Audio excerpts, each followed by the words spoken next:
Good morning, good afternoon, good evening, ladies and gentlemen. Hello and welcome to episode 9 on addressing the security risk of digital transformation on IoT. This webinar forms an integral part of the ongoing Digital Transformation for Cities and Communities webinar series. My name is Maithili Menon from the ITU, the International Telecommunication Union.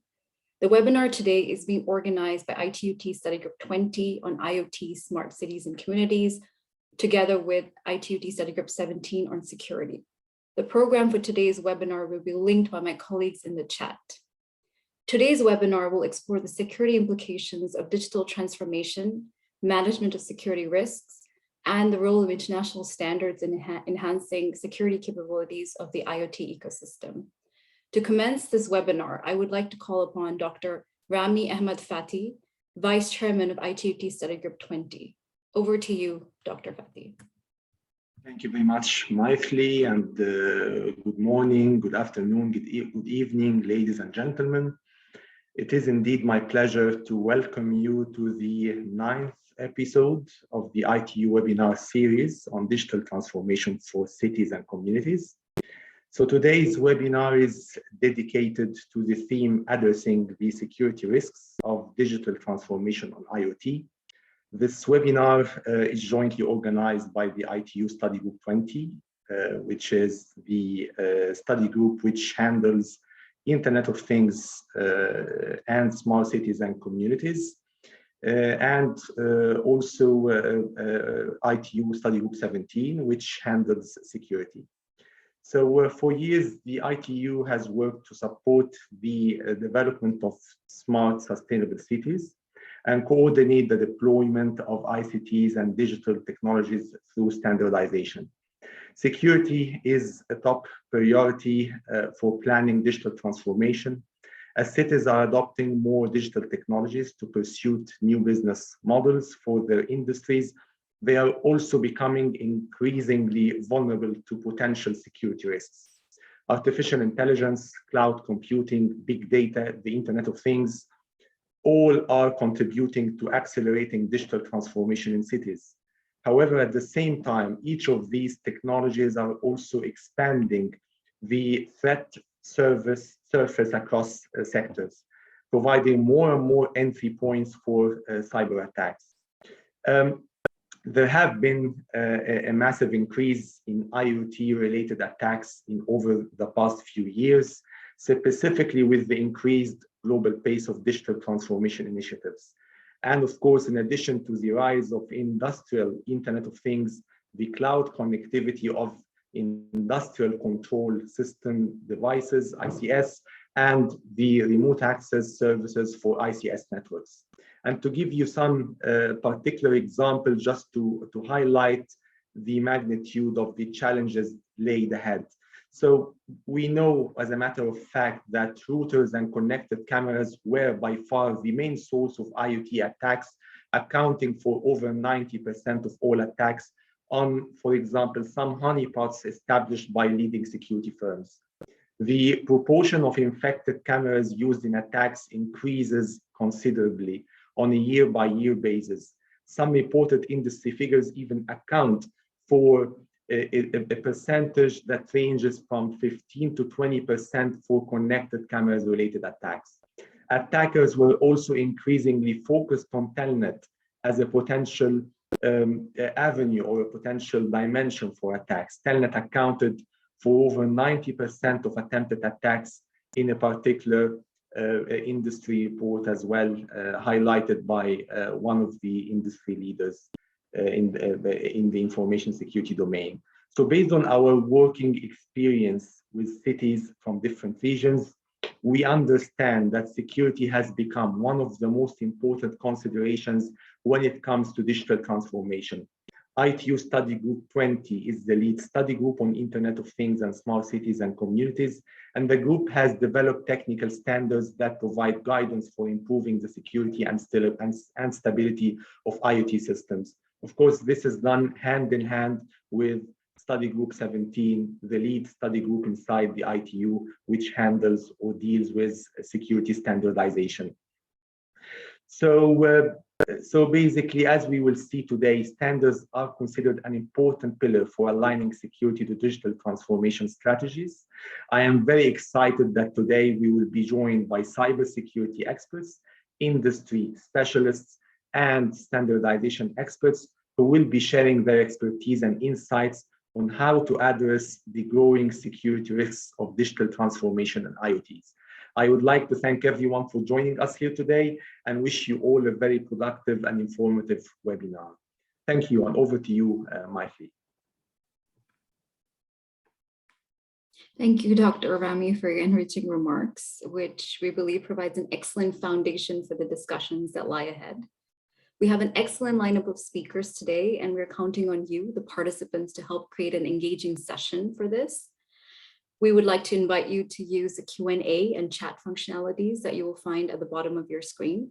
Please make sure to set the chat message recipients to all panelists and not just attendees. You can select this above the message box. So we shall now commence and kickstart today's discussions with session 1 on how to secure IoTs and manage IoT risks in cities and communities using standards. Without further ado, I would like to give the floor to Ms. Katrina Destre, Director of Privacy for Kuma LLC. Over to you.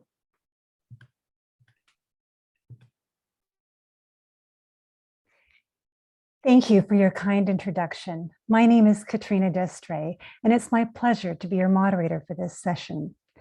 Securing ICTs should be a top priority for cities and communities that are looking to take advantage of digital transformation. And international standardization is increasingly becoming very critical when it comes to recognizing best practices. And the best practices help us to address security risks of digital transformation. In this session, we're going to have a chance to look closer at some of these standards and learn about recent developments in securing IoT. Now, we will have a chance to have Q&A at the very end. And I would like to say that if we have sufficient time, we'll have a chance for 2 Q&As. We have a lot to cover, so I would like to introduce our first speaker, Dr. Amin Kaspersky. He joined Kaspersky in 2013, and he's now head of research for the Global Research Analysis Team, Middle East, Turkey, and Africa. He is responsible for Kaspersky's threat hunting and tracking. He is specialized in cyber scale research defense and anti-APT tools and techniques. Dr. Amin has a PhD in smart cities, information security from Brunei University. Welcome, Dr. Amin. The floor is yours. Thank you very much, Katrina. Thank you also, Mr. Rami, for the introduction. I'm sharing my screen now. All right, so let's go ahead. Thank you for inviting us today, and thank you for the participants who are listening all over the world. So our discussion today goes around smart cities, digital transformation, security. And I think this is one of the topics that is critical to have to discuss at the moment, especially because it's a situation which is not evitable, and it is with pleasure that I'm here to talk to you about this topic. To start with a small introduction, my name is Amin Hasbini. Thank you for the introduction, Katrina. So we investigate some of the most advanced attacks all around the world with Kaspersky. And we are tracking what we call threat actors and different attack groups which try to destroy organizations or disrupt operations in a critical infrastructure, for example, like a power grid or a water treatment facility, for example. And this is at the core of our role. We are trying to keep track of the latest methods and techniques used by threat attackers all around the world. With this, I would like to mention some of the main trends that we are currently seeing, mainly because they are of direct connection to everything that we will be discussing today. And I start with attackers trying to achieve new capabilities and trying to develop their tool sets in order to attack and infect new kinds of systems beyond Windows, such as Linux, or even more dedicated systems, Unix-based systems. Furthermore, of course, Mr. Rami Fathi just mentioned IoT devices, which all operate on some kind of a small operating system or a firmware. And attackers are trying to infect all of these systems and software in order to achieve their objectives, whether so they have different kinds of objectives. Of course, sometimes they are financial, sometimes they are ideological or geopolitical, etc., etc. We talk about mobile implants, and we've been hearing a lot about mobile in the past, especially in the past few months.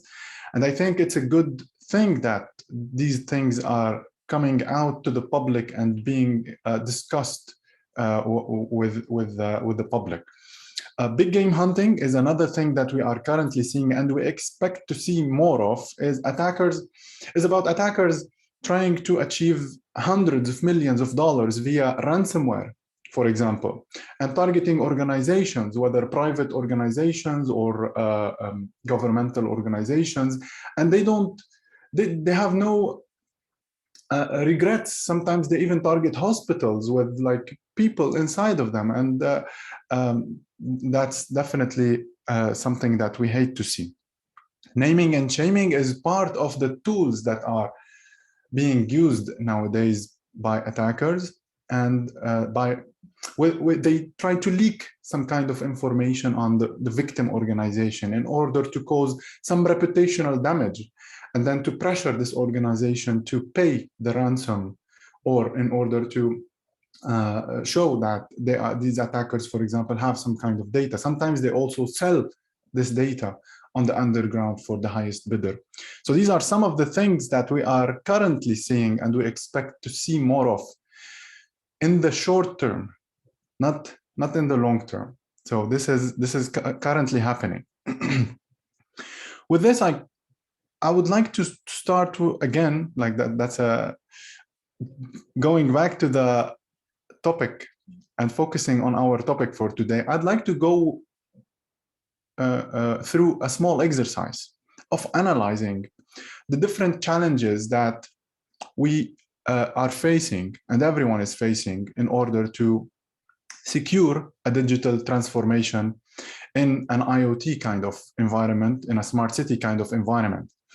And with this, I would like to go through challenges that everyone is facing or confronting while doing any of these three main topics in our discussion today.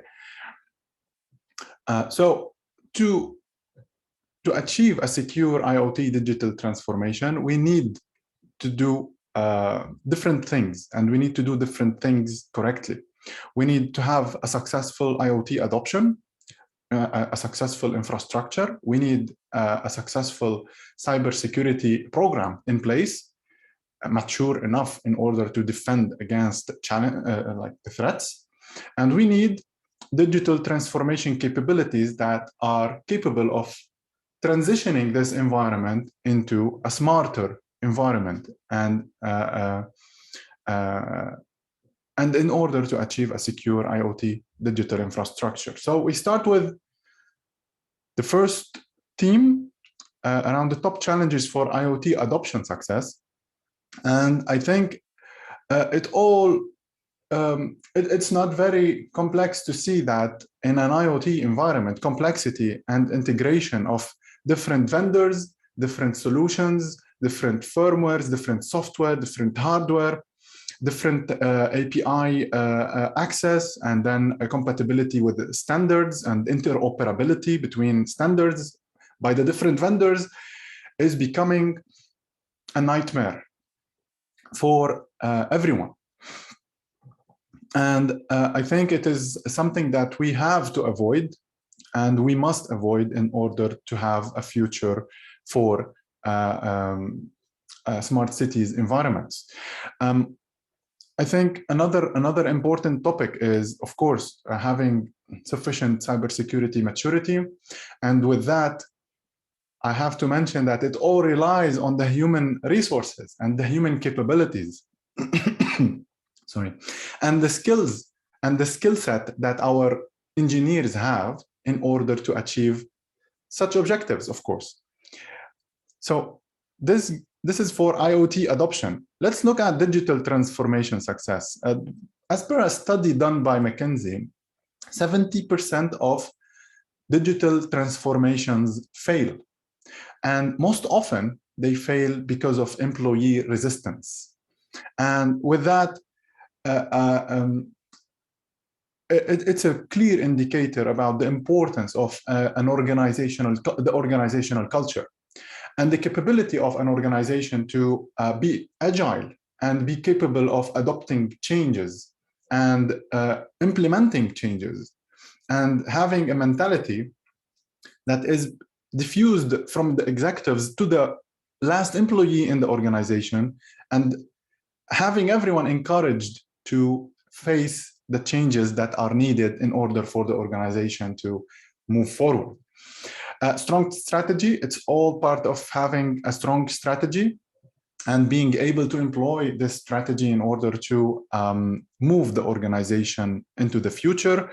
Again, more dependence on the skills of the human capital inside the organization and the processes that are in place and the policies that are in place enforcing specifically cybersecurity, because that's our major topic for today, cybersecurity.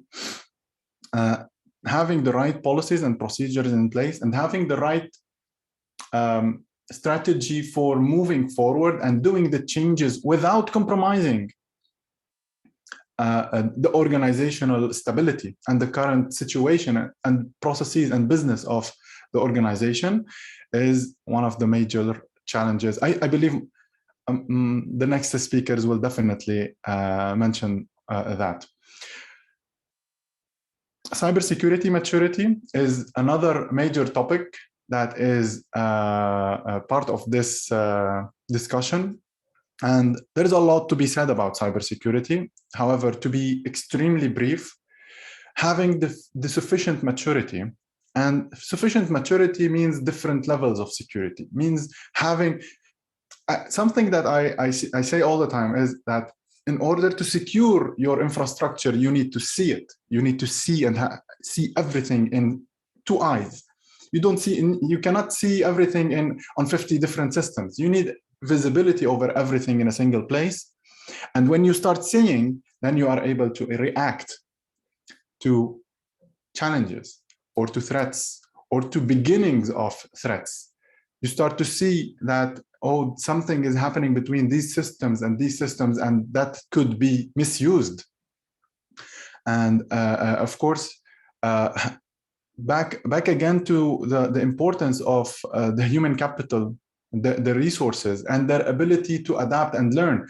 And I think it is something that is not given sufficient attention, the human capital.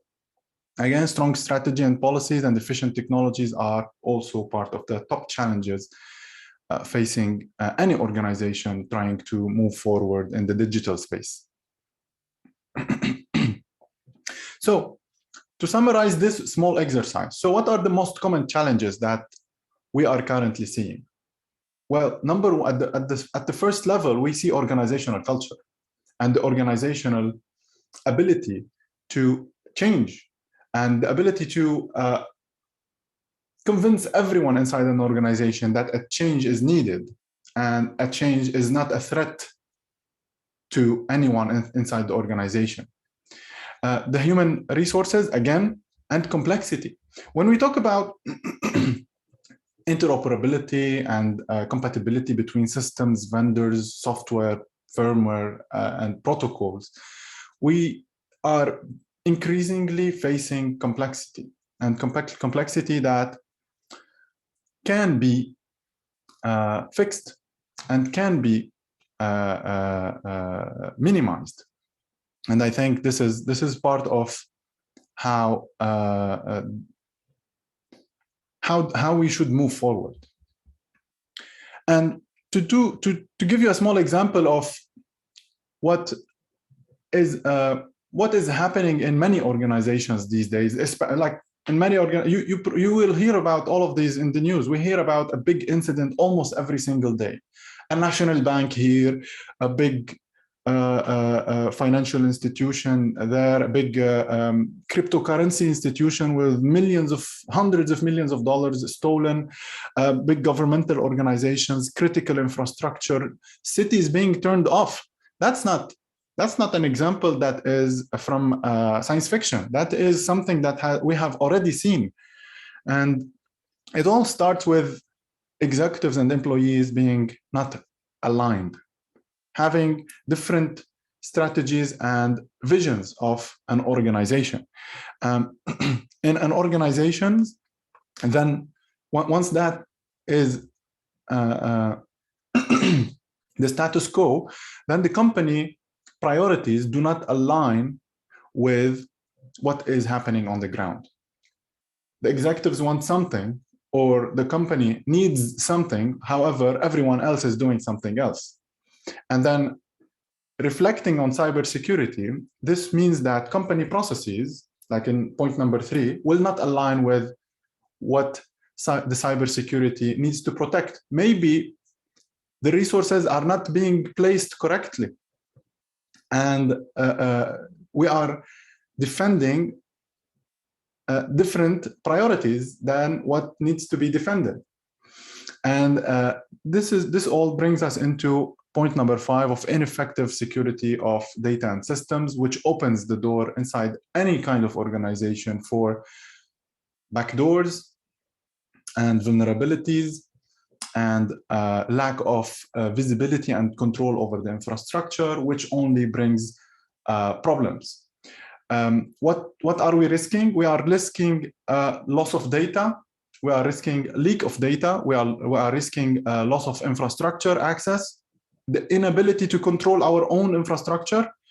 And of course, with that comes business investments, loss of reputation, and a lot of legal problems.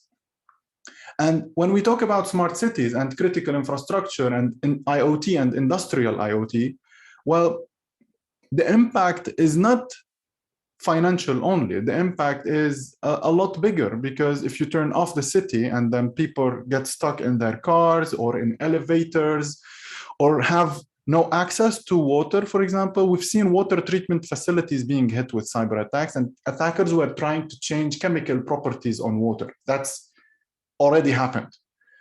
And they could have poisoned 2.5 million people, which were receiving water from this water treatment facility. Imagine the amount of damage and the risk that we are being confronted with.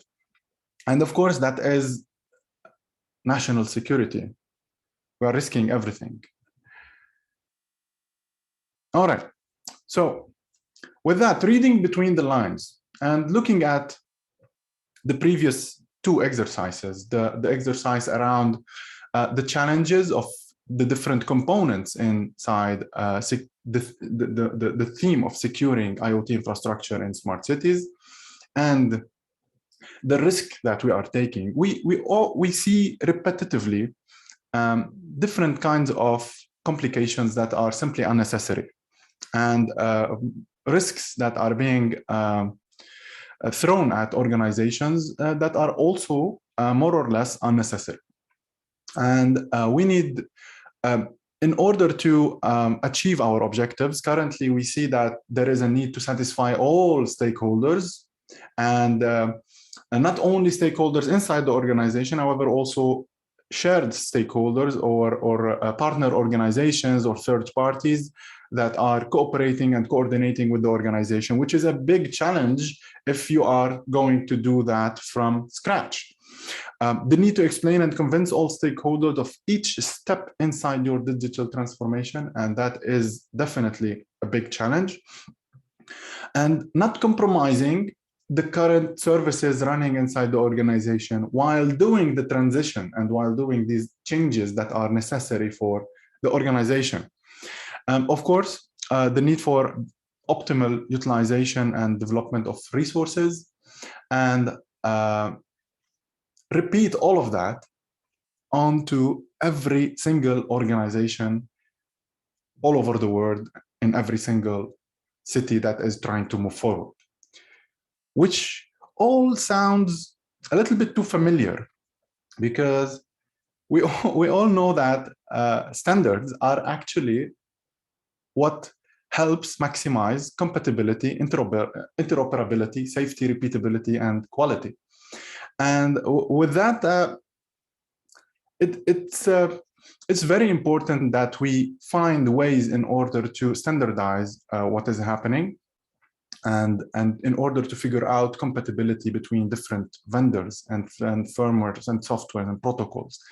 And in order not to have a segmented market, or in order to have to not have what is called market fragmentation, which is like being forced later on in the future of adopting different vendors or different ecosystems. You either have Android ecosystem or Apple ecosystem, or as an example, and the third maybe, or fourth and fifth other ecosystems, and every one of them has advantages and disadvantages by itself. And of course, you cannot benefit of fully adopting both, for example, platforms or ecosystems, etc. And this is part of the need for standardization, and we need to avoid previous mistakes with doing so, and by forcing vendors to cooperate and achieve standardized functions, features, and security levels.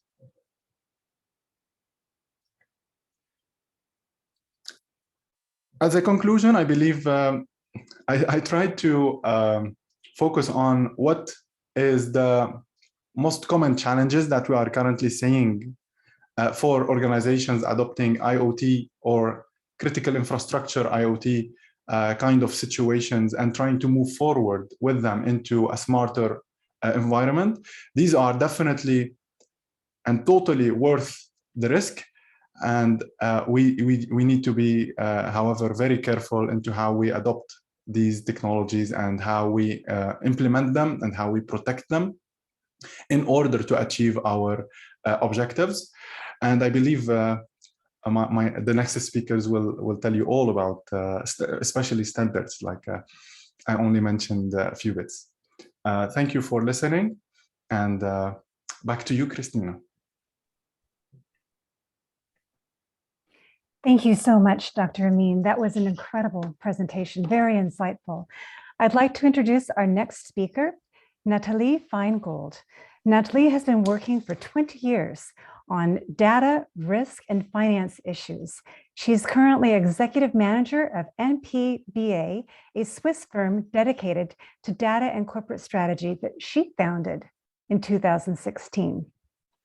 Nathalie is also non-executive director for a fund management company and is director of an asset company.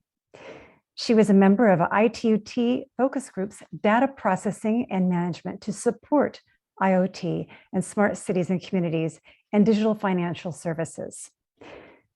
The floor is yours. Thank you, Nathalie.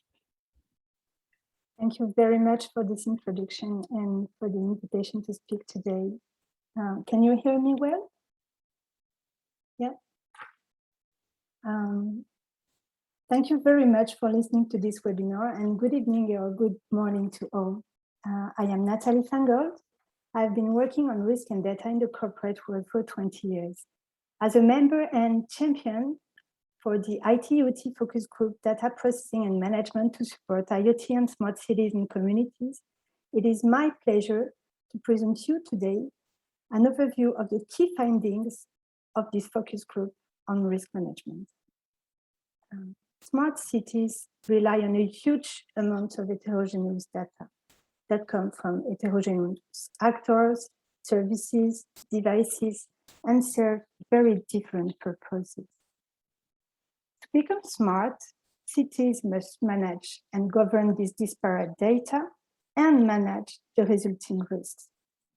We propose here a risk management framework distinguishing the role of actors at a macro operational level from the role of actors at a macro strategic level. Next, please. Many unknowns stem from data processing and management in IoT and smart cities, with a direct impact on the ecosystem's resilience and stability. This uncertainty generates a variety of risks, including security and privacy, and also other risks generated by new paradigms. Next, please. We identified at least 4 types of risk. The first is related to data-based decisions: safety, mobility, waste or energy management, education or tax issues. Behind each of these topics, there is data and potentially data-based decisions. What could be the consequences of wrong or biased decision due to poor quality data, misinterpretation, or an inability to use or to access the data effectively? All this being accentuated by the emergence of real-time decision-making, where in this case, mistakes have immediate consequences. The second risk is concentration and tech dependency. Our business model resilient to face uncertainty linked to new technologies. Our people skills adjusted to the needs induced by digitalization. And in a more general manner, is data and corporate governance adapted to the changing economic world? The actual concentration of the global economy around a limited number of services and technology providers, hardware manufacturers, and energy suppliers raises the question of concentration risk and of tech dependency. For example, what could be the impact of a massive blackout, obstacle resulting from economic competition, or bankruptcy of a major service provider? All this accentuated by the current economic pressure to innovate quickly, sometimes without having the time to set the framework beforehand. The third is related to new border of law, heterogeneity of stakeholders, and cutting-edge technologies generate legal and governance issues related to data storage, flows, and ownership. Also, real-time analytics, AI, and the delegation of decisions to machine raises questions about algorithm ethics, control, fiability, and ultimately responsibilities. The fourth is systemic risk. In smart cities, the very high level of connectivity due to the use of data for everything, along with the interaction of heterogeneous stakeholders, systems, devices, generating huge data flows may generate a variety of threats, problems migrating from one environment to another. Bad data quality is contagious, as well as fake news. At the highest level, one isolated problem can lead to a massive general consequence on the whole ecosystem, generating a systemic risk. Next, please.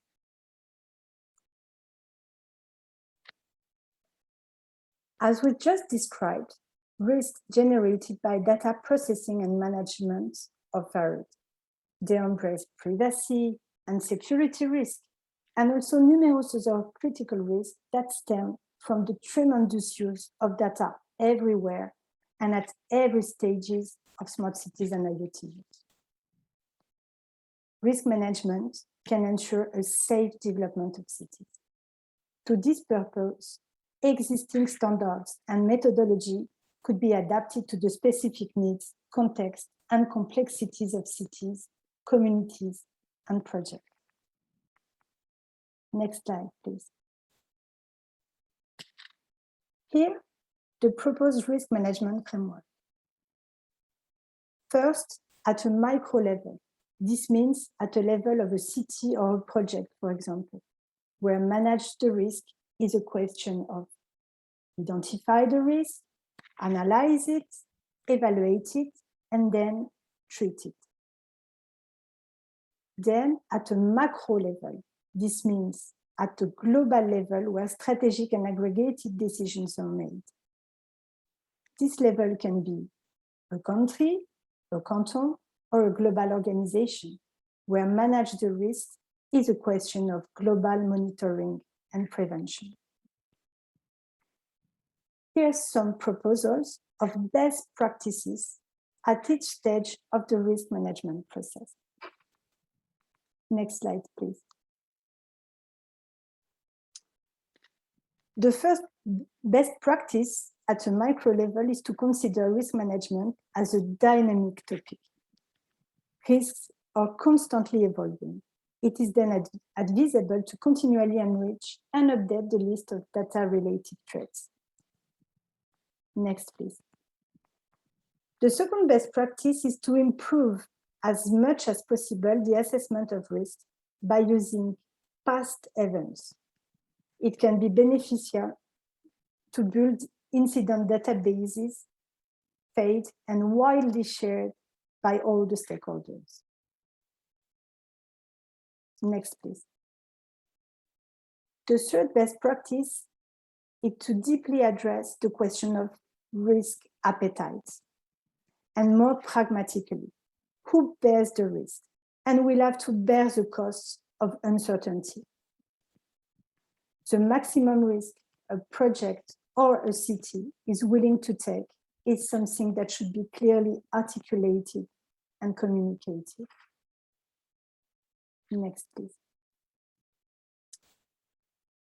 The last best practice at a micro level, each risk should be treated by providing an adapted answer, taking into account the risk appetite. Next, please. Risk management at a micro level can be seen as operational. In the world we live in, we also need a macro level of risk management where strategic decisions can be made. Next, please.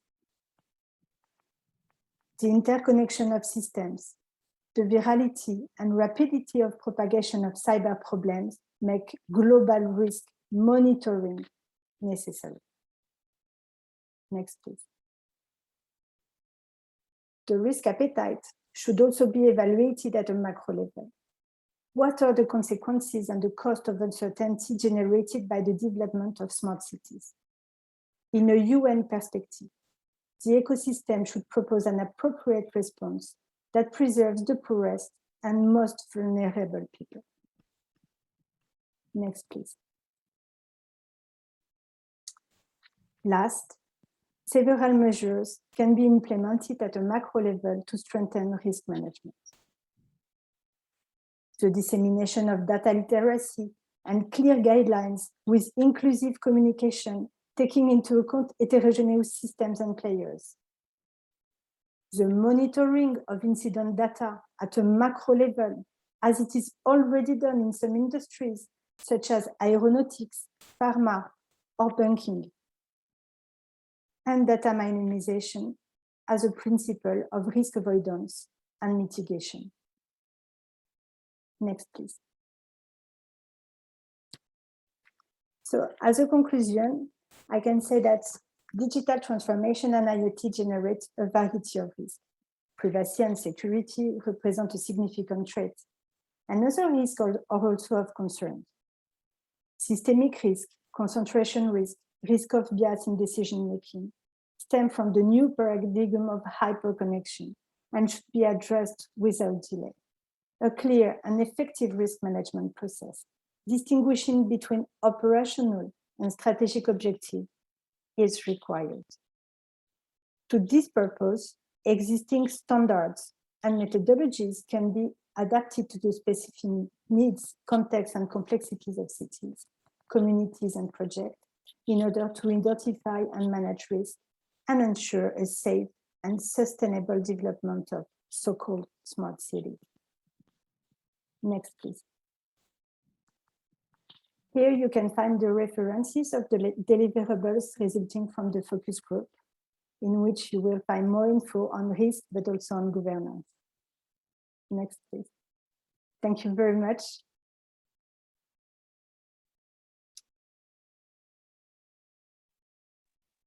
I give you the floor. Thank you so much, Natalie. What an excellent presentation, especially including your comments on risk and privacy principles such as data minimization.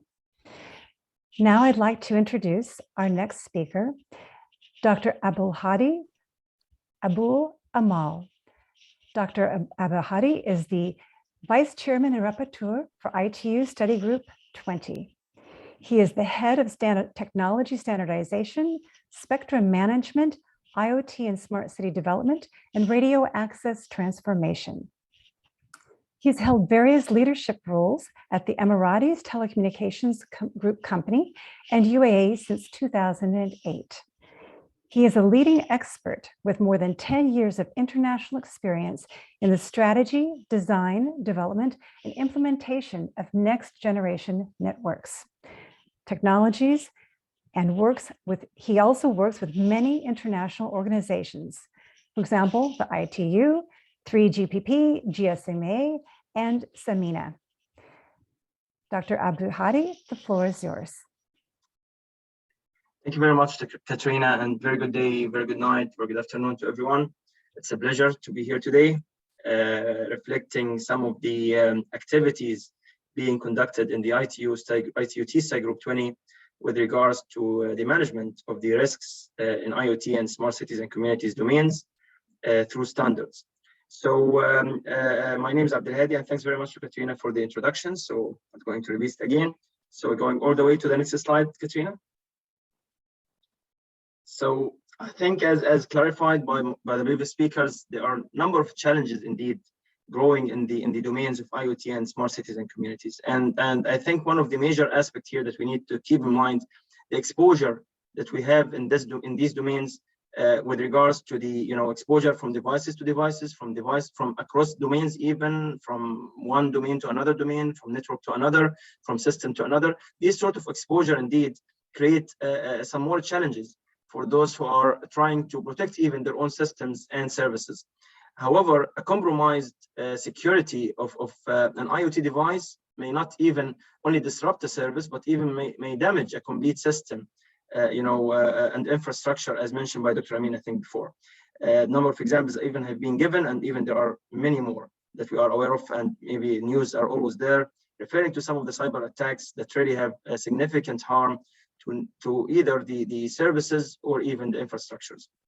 And some of them are definitely critical infrastructures for us.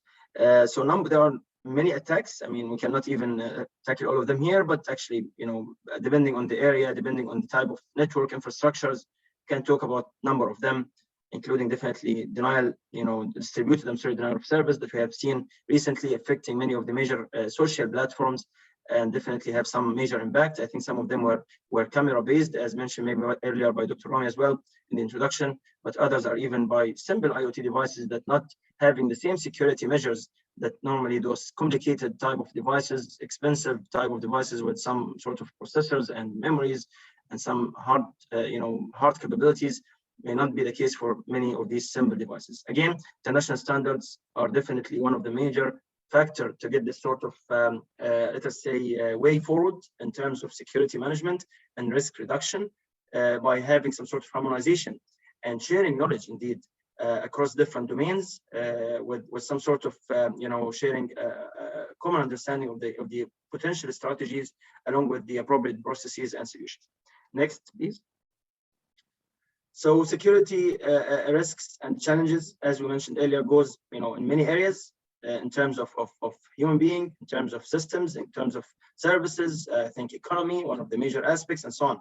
So the acceleration and adoption of these, digital transformations, indeed, increasing the risk of cyber, let's say crimes and attacks. The IoT deployment becomes more frequent, and we have, many deployments across many domains, many sectors. And again, it's also sophisticated a little bit. So, I mean, we have always to keep in mind that, these sort of complicated type of deployment need to be also taking care of the appropriate measures and processes in terms of security solutions. So in terms of security, I think, many aspects need to be looked at, whether the disruption of services and some of the interference in terms of operation may really have big disruption to the whole supply chain, and even some essential services might be, significantly impacted, not necessarily only a matter of luxury service, but even some major services, including energy, medical care, transportation, and so on and so forth. And as I think mentioned by some colleagues, even sometimes cities are getting down. The systems of some of these cities are being significantly impacted. However, efficiency of these services are also might be also impacted. Keep in mind that if we're not losing the service completely, we might have significant degradation that makes the service not really let us say appropriate delivery to people. Economic impact is significant, and nobody can ignore this. I think we have to keep in mind that the more processes are reliant on technology, the more expensive let us say bill we're going to pay if cyber incidents is there.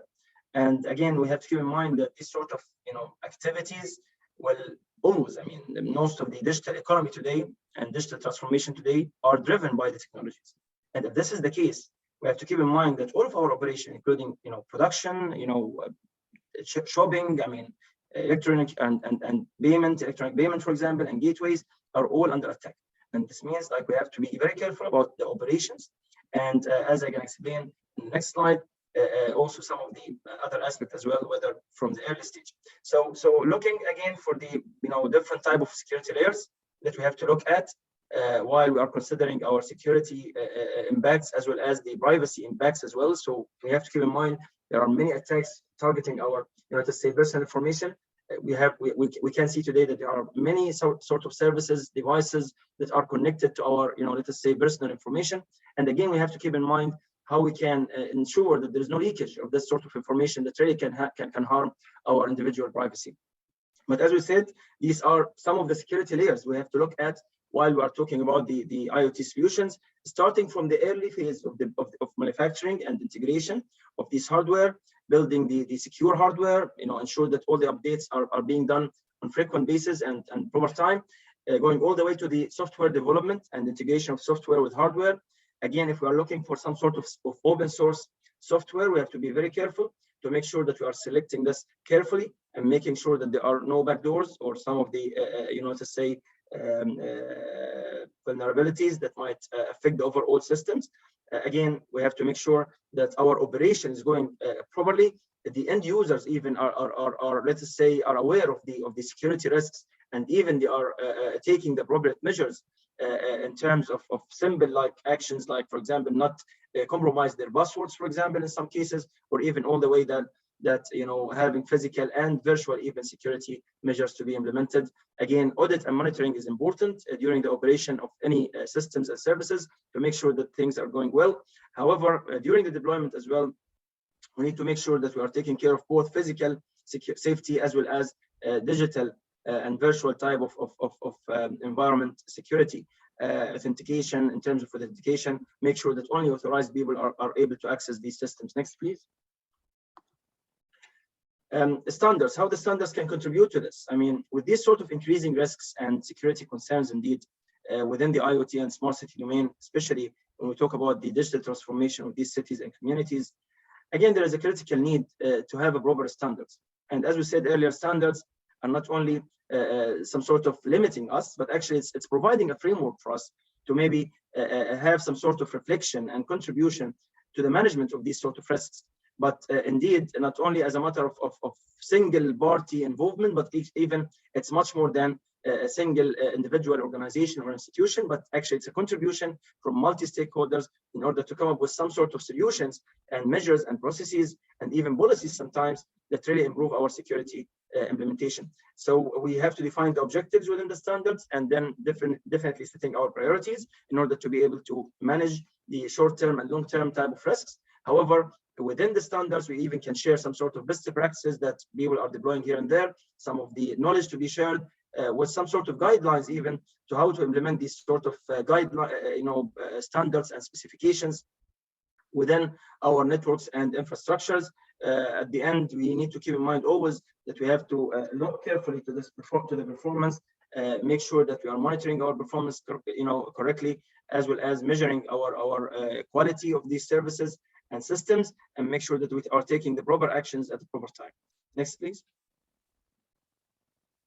Study Group 20, as mentioned by Dr. Rai, I think we are the lead study group within the IoT and ITU, and definitely the TSP and telecommunications standardization sector of the ITU, along with its membership. Definitely, we are at the forefront of the standards development related to digital technologies and security aspect as well. ITUT Study Group 20, in particular, they are the lead study group on the Internet of Things and its applications, along with the smart cities and communities, along with the identification for IoT as well. We are working closely with a number of other study groups within the ITU, very hand in hand with very aligned type of procedure within the ITU to make sure that we are working within the same, let us say, process to achieve the same target, that complementing each other. For example, study group 2 or study group 17, everyone has its own mandate, while we are building on their definitely expertise to build the solutions for IoT and smart cities. Within the study group 20, we have 7 questions. The question 6 is actually targeting, as you can see from the right hand here box, that question 6 is addressing the security, privacy, trust, and identification aspects for IoT and smart cities. Next, please. So going directly to the next slide, we have number of activities. I mean, if you can go next, please, organizer. So we have number of activities within and work items and standardization activities within the question 6 of study group 20. We have developed number of recommendations here. Just we are giving some of the examples, going all the way from architecture aspects or frameworks that achieving the efficiency in terms of interoperability between Internet of Things, while looking also to the let us say the identification services and applications for the ensuring also the smooth, seamless interoperability among the smart cities applications. We have a number of recommendations going in that direction, like Y.4459 and Y.4805. Also, they are published. If we go next, please. So other recommendations is looking for the so it's looking for the how we can combat the counterfeiting in the Internet of Things domain through some sort of digital entity architecture and building a framework that can help those who are implementing the IoT solutions with robust enough, let us say, architectures to achieve the security of their systems and services. Also, we have published already Y.4809 that provide unified identifiers for intelligent transport systems. Some more details maybe will come in the next slide. Just I'm getting here high-level, elements for just information. Maybe more details can be taken in the discussion. So yes, moving forward. No, I think the previous slide as well. If you can go back. Yeah, I mean back one more. Yes, exactly. So also we have been working in the agility by design. So we are trying to look at how we can ensure the security in the Internet of Things and smart cities and communities by ensure the security and agility by design for ICT and telecommunication systems. This is like we published Y.4807 for that elements, and actually a number of other recommendations as well have been addressing other capabilities and security measures to support the safety of Internet of Things. So moving now forward. Next, yes, please. We have also a number of ongoing work items going all the way from addressing the requirement of data security for heterogeneous IoT devices, while developing also reference frameworks of converged services for identification and authentication for IoT devices. In addition, we have some work items as well addressing the identification as well as authentication, as well as let us say the consideration of both centralized and decentralized identification services, while a number of recommendation and work items as well is being targeting certain sectors and use cases within the IoT and smart cities domain. In addition, we have also working along with other organizations, SDOs, for some of these security solutions, like for example, the one M2M for a number of elements and security solutions for M2M networks and infrastructures. So going next, please. Here are some of the examples from these work items we are trying to address. So for example, in terms of data security, the IoT device is definitely one of the challenges in the IoT domain. They are exposed to a variety of data security threats, as mentioned by colleagues. And in this recommendation, actually, some requirement of data security for heterogeneous IoT devices have been specified, including the scenarios to be modeled and defining some of the security threats and requirements under these scenarios. So next, please. Other work item is addressing the identification and authentication in decentralized environment, looking for the challenge today of identifiers being compromised, and those attackers are not well authenticated before getting the access to our, let us say, systems and services. And that's why this recommendation has been developed to provide reference framework of converged services for identification and authentication of IoT devices in decentralized environment. Next, please. Another work item looking for the security procedures to identify and certify IoT devices to ensure its robustness and to be robust enough. So this work item investigate the methods for IoT devices identification to ensure they are unique and robust enough, going all the way from the simple IoT devices where you can use some sort of passive tags and utilize some MAC addresses, to complex IoT devices where you can build on some microcontrollers implementation, utilizing the digital signatures and certificate authorities as well. Next, please.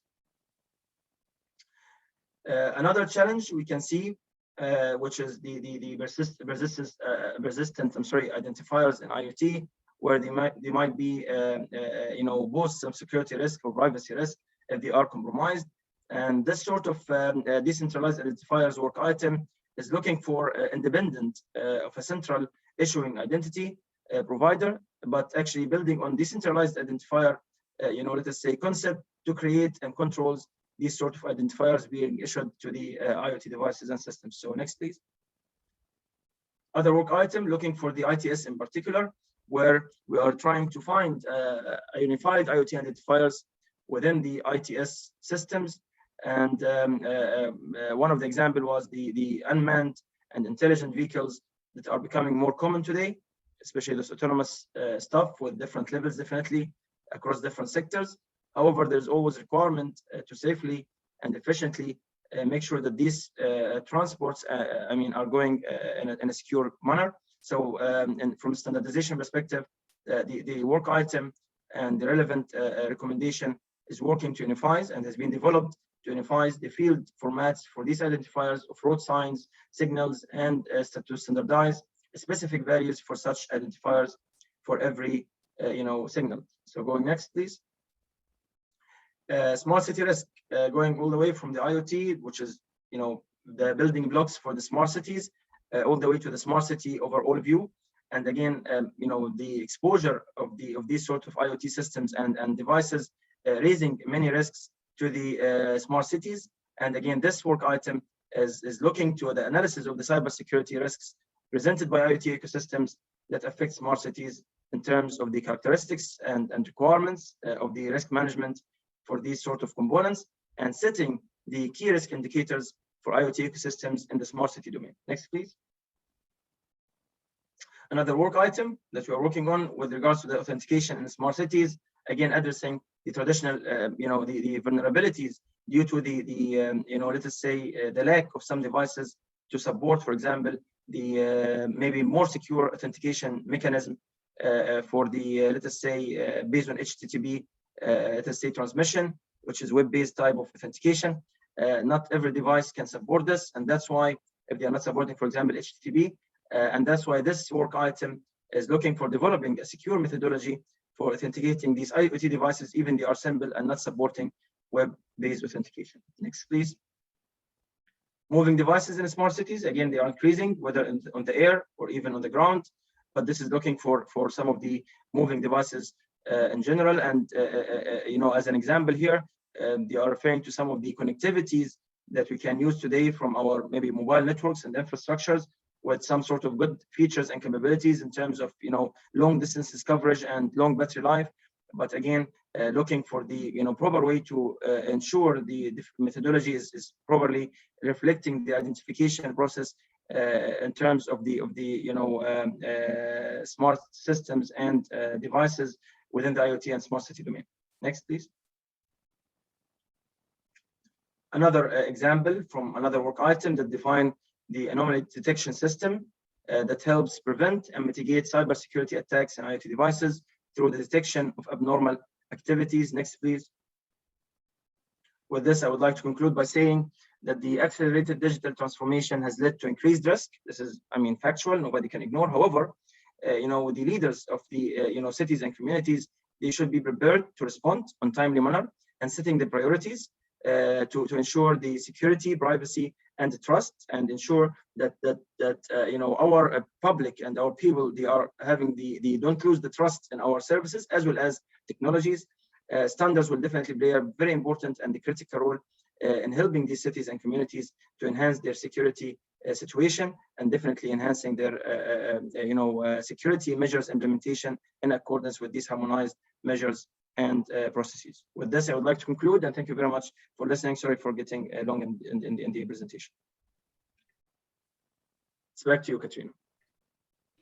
Thank you so much, Dr. Abdulhadi. That was an incredible deep dive into the standards. And I really appreciate you putting forth the question of the objectives of the standards, the challenges of the standards, and the solutions. You really presented it extremely well. And I appreciate your comments on the security and the privacy as well. So what I'd like to do now is to introduce our next speaker, Eric Andersen. Eric Andersen is an independent consultant with Andersen's L Service in Denmark. Eric Andersen was employed with IBM for 27 years. And in the early 1980s, he was appointed to IBM to be the IBM representative for the Danish standards organizations. Eric became the chair of the Danish Committee for Open Systems, Interconnection Standardization, and he participated in numerous international meetings with ISO, IEC. After leaving IBM, Eric has continued to work on international standardization in the European standardization arena. The floor is yours, Eric. Thank you.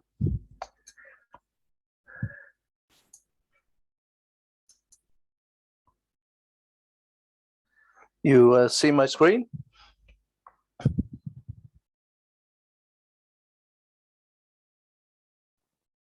Yes, indeed.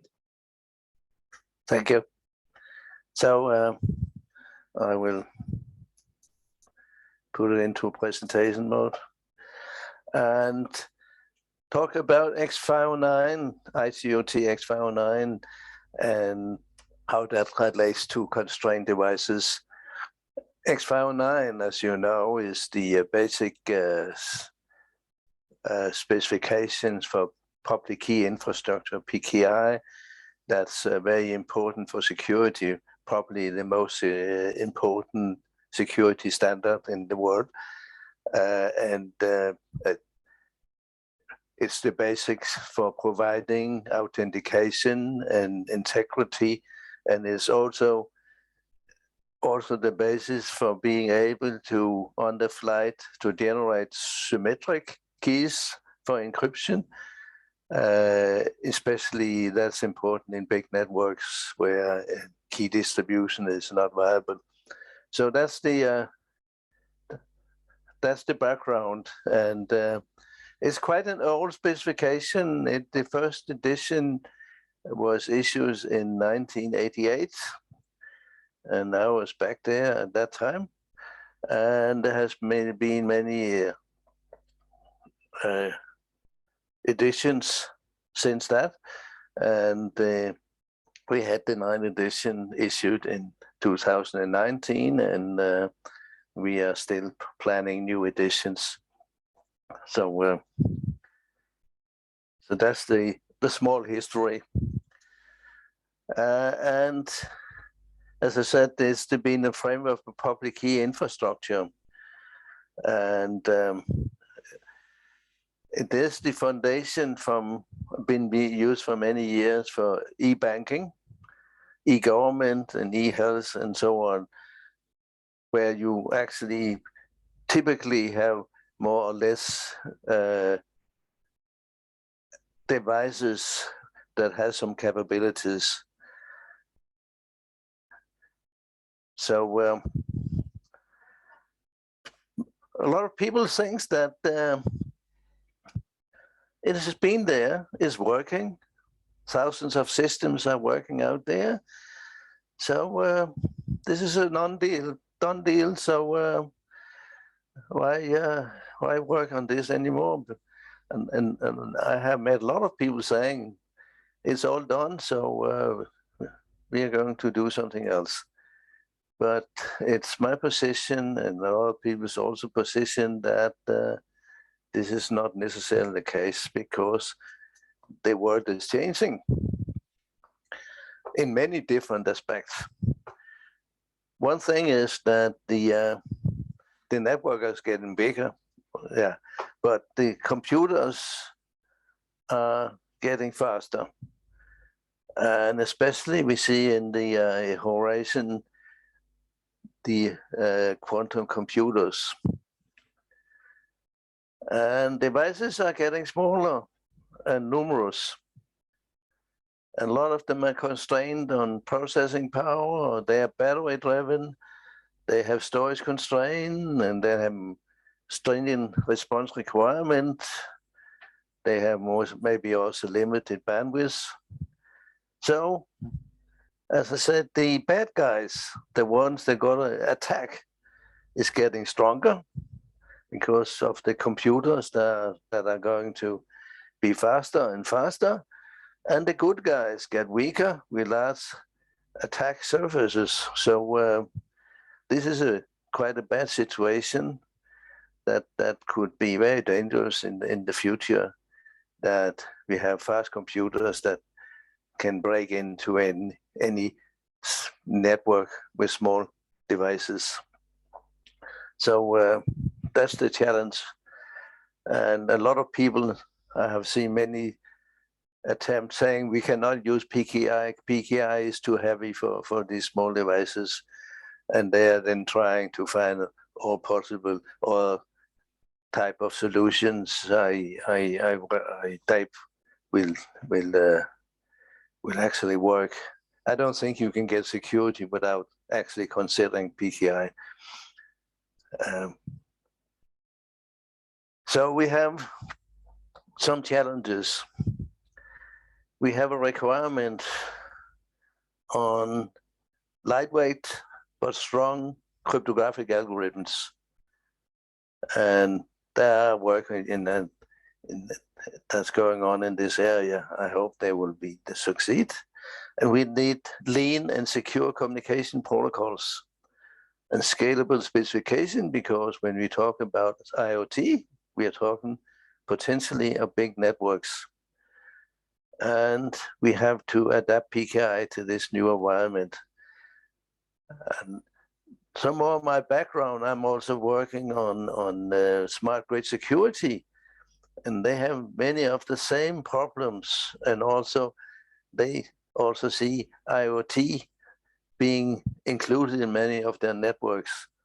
So there is also a very specific requirement from the power industry to actually see in the development of PKI.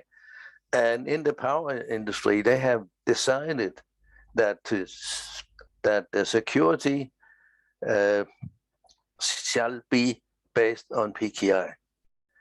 So this is a decision they have taken a long time ago, that PKI is necessary for having the proper security in a smart grid network.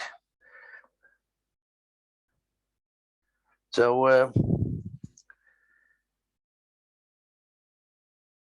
PKI in the traditional one puts quite a number of requirements on the entities that are participating in a network.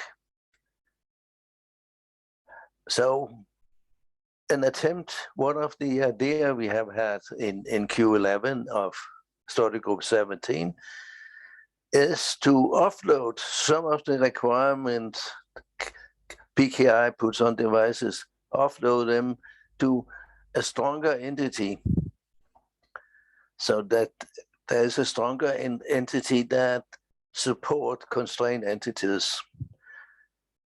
And to use that, we have invented something we call authorization and validation lists. And this is a kind of advanced whitelist.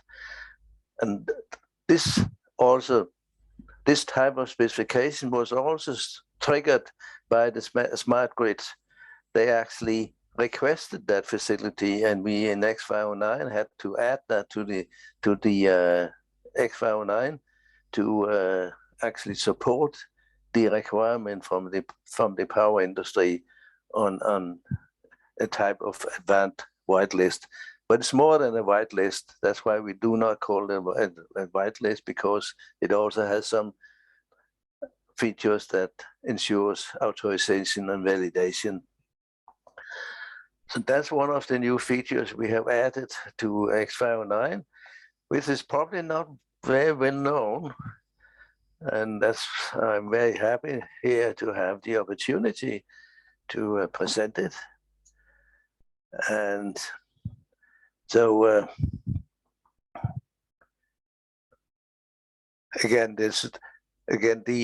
what we are talking about, how to support environments where there are resource constraints. And one of the things I didn't mention before was also in the smart grid, there are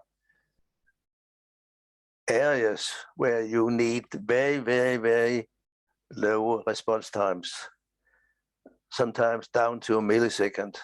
So you cannot afford to have a lot of processing and lots of communication and so on before you make a decision on whether you should accept a message or not.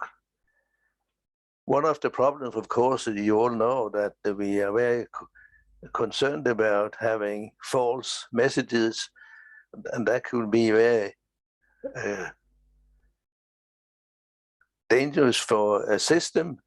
If you have sensors and you get bad readings, you may take very wrong decisions because you get wrong readings. So it's very important to make sure that messages you get, information you get, come from the right source, and that's and therefore validation of information you get in and make sure the authentication and all this is time consuming.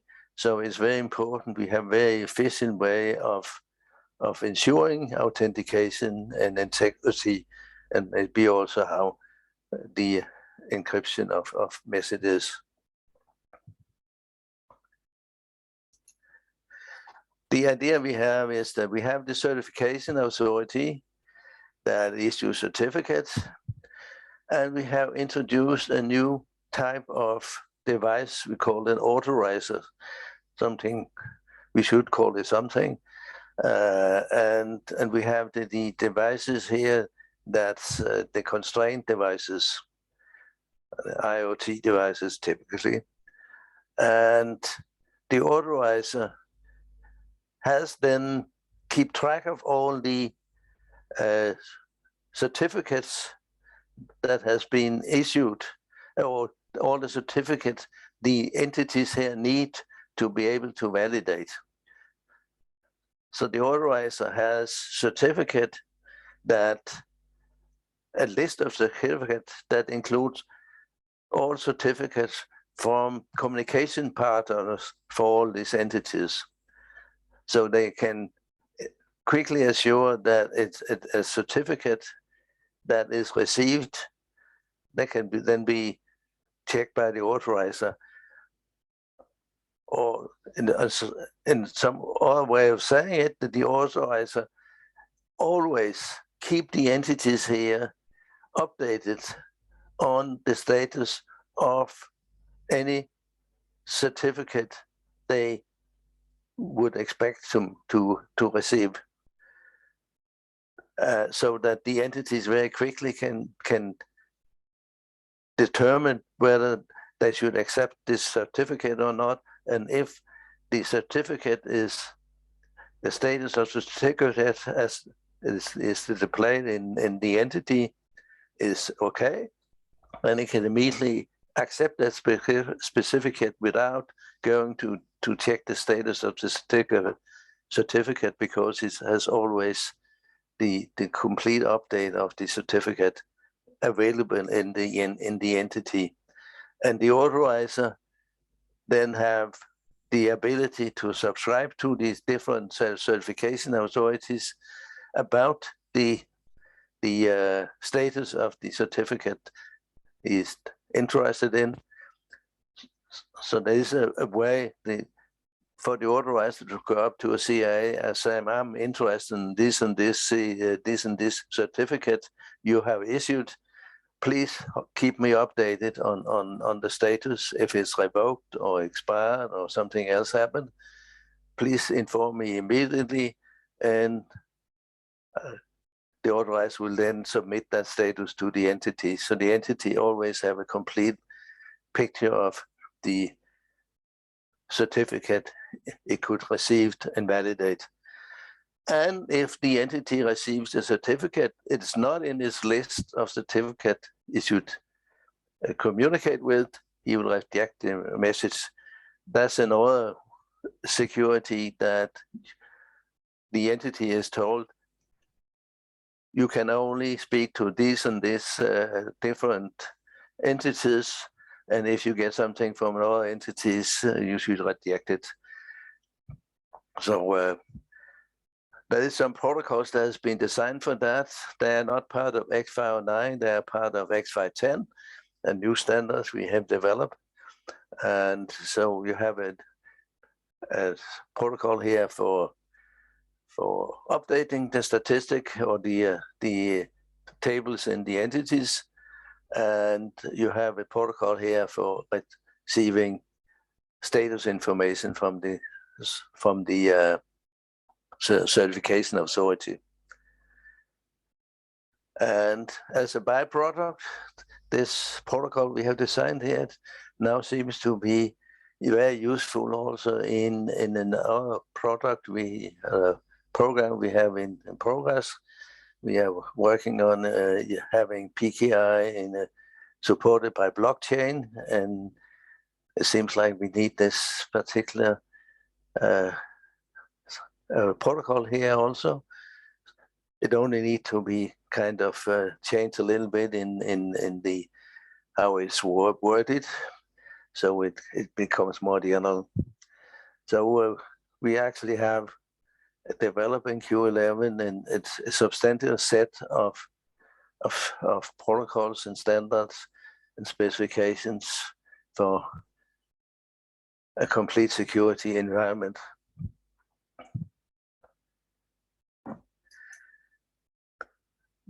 This is the information that's actually being transmitted to an entity, where there's some information about the table itself, and then there is an entry for each certification, for each certificate. It could be asked to validate, and it's identified with a serial number, and then there are some extensions where you can put restrictions. One of the restrictions is that you should only accept a communication if it's related to a specific protocol. So this entity that has this table inside is not allowed to operate on any protocol, but only to accept communication for specific protocols. So that's one restriction we have put in this list.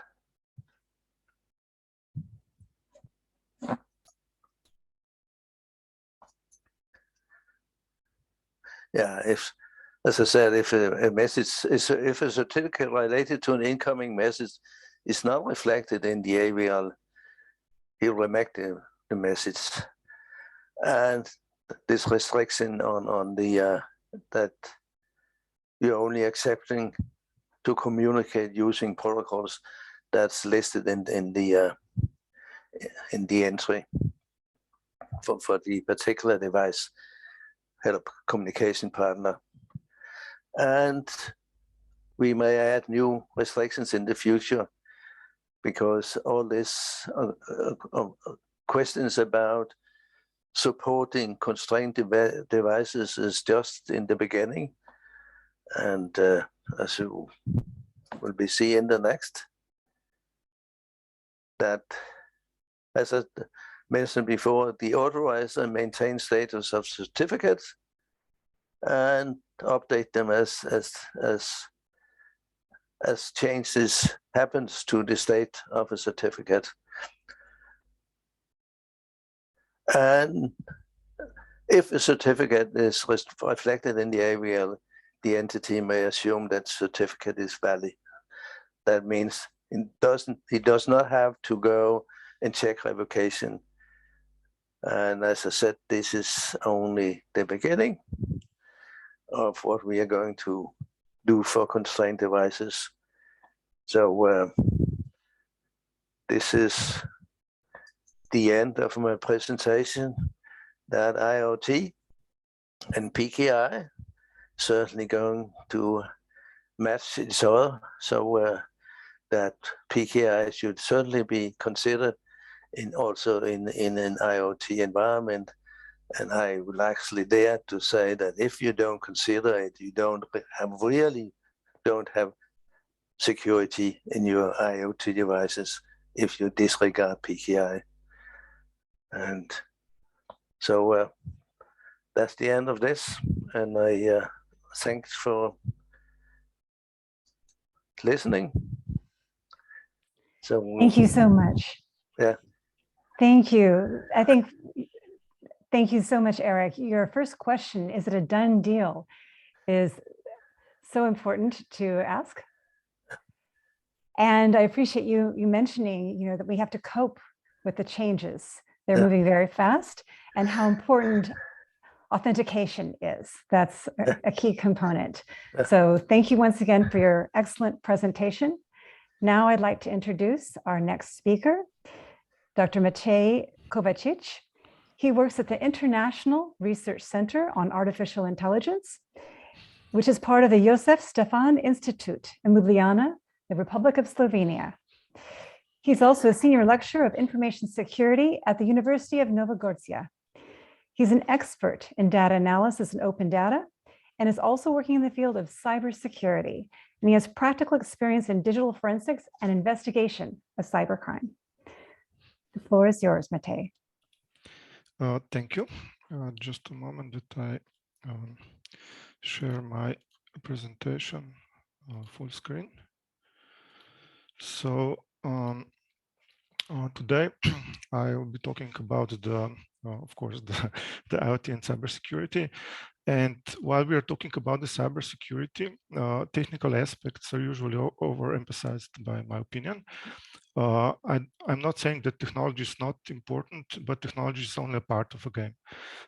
So we should not overlook the human and social aspects of security. And regarding the IoT, there are also some pressing issues, for instance, lack of security knowledge by IoT developers, also lack of the knowledge by users, Unfortunately, and this is changing, the lack of regulatory measures to enforce adequate level of information security.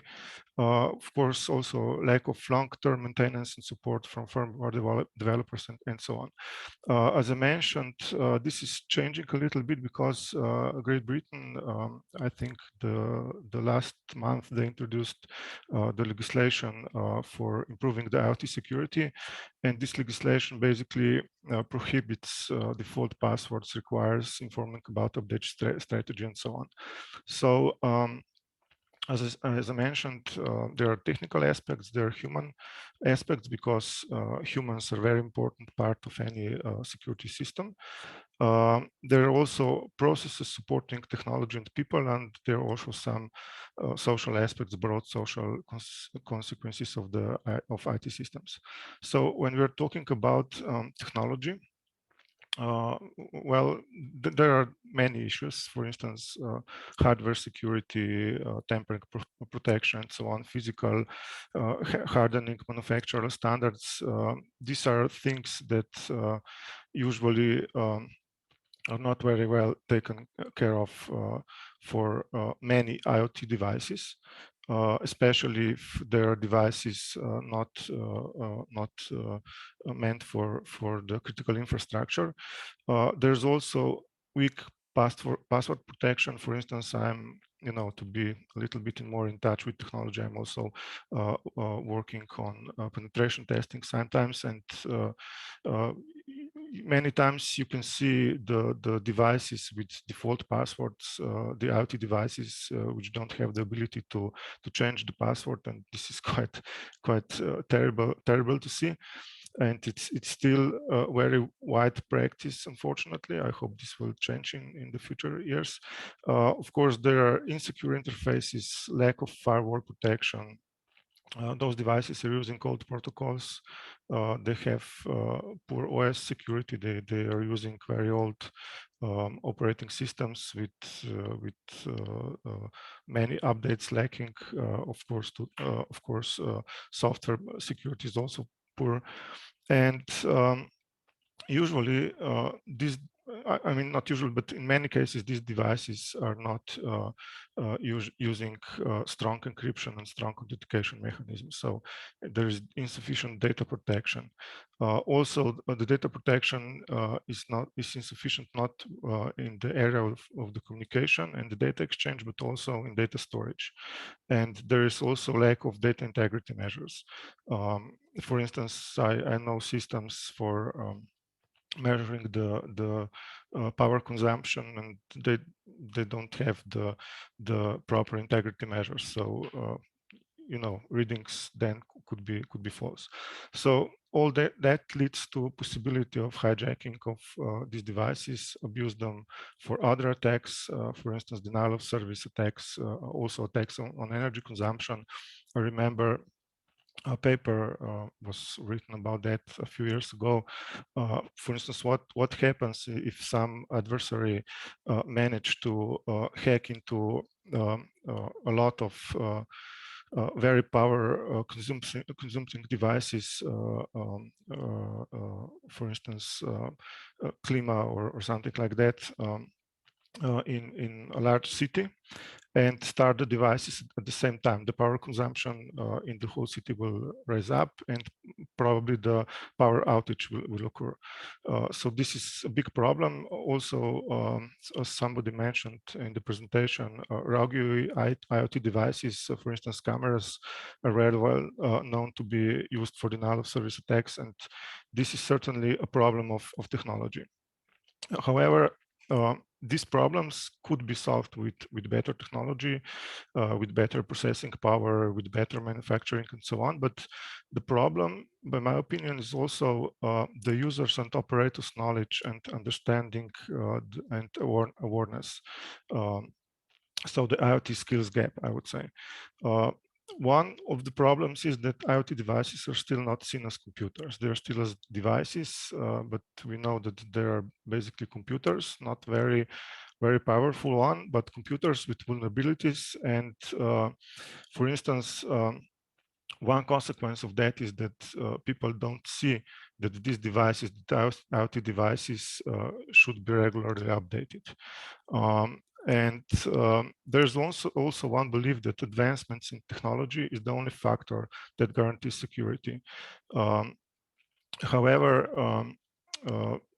the problem is that the part of security are also people, and people, humans, are prone to making mistakes. They fall for social engineering, for scams, and so on. And also, we tend to circumvent security regulations to make our life easier. One very known example is, for instance, if you require people to have a long password, they will probably write it down on a piece of paper and put it under the keyboard or something like that, or they will just, recycle the passwords and so on. So, and people are not doing that because they're bad or evil or stupid, but they want to make their life easier. And when you're designing the security system, you need to understand that people will try to make their life easier. So you need to place some measures to not allow them to do so. And the next thing, of course, is the processes. So the problem is that IoT manufacturers, in many cases, they lack cybersecurity knowledge, and they do not spend enough time and resources on security. Why is that so? Because they're rushing to deploy new technologies, and usually it's more important that new technologies have a lot of features, that they have very nice interfaces and so on, and that they hit the market very quick, and the security is not so important here. Of course, more important is that they hit the market, and so the problem is that many of those devices then lack secure default settings. For instance, they have, as I mentioned, default passwords, or are using, just some old communication protocols and so on. And of course, when you try to make business and you try to optimize your expenses, that also unfortunately means that there is a lack of regular patches and updates, and also that update mechanisms are sometimes weak. So it's not surprised that you can see in many cases that the developers have developed some update mechanisms, but these update mechanisms could be exploited by adversaries or by hackers to update the device with malware. And of course, another problem is pure IoT device management, because users, when they buy the device, they think, okay, that's it, this is what we have done, and they don't see the so much need for IoT device management. Of course, there are also some other questions, for instance, security of supply chains. Now more people are talking about this when we are talking about the critical infrastructure, but not for all other aspects of use of IoT devices. And there's also this aura of secrecy, so lack of vulnerability disclosure, and also lack of training and education. This also is very hand in hand with pure IoT device management. So these are all processes that could be changed in order to make these devices more secure. And this is not a question of technology, but it's more a question of people, of processes, and how we are using and how we are responding to these technologies. However, there are also some broader problem of this IoT or smart cities projects, and the problem is that those projects are often driven by industry and its capabilities, and local decision makers are just keen to get free money, and technology is often deployed without reflection what are the needs of people and what would be the long term social consequences. there's also lack of reflection on sustainability. For instance, I have seen that in several European projects, there was some money granted for implementation and some pilot testing of these technologies, but no one was asking what will be after 1 year, after 2 years, and so on. So after the initial funding is finished. And this usually means that these developed platforms will be later used for other purposes, for instance, for personal data collection and for advertising. And of course, the problem is also that industry tends towards monopolization and development of monoculture rather than diversity. And industry-driven developments results in fact that they tend to collect the data, and this data will be stored on their cloud, and this cloud platform is usually not using open standards. They also tend that their devices are closed, controlled by the vendors, and they do not want that they will be able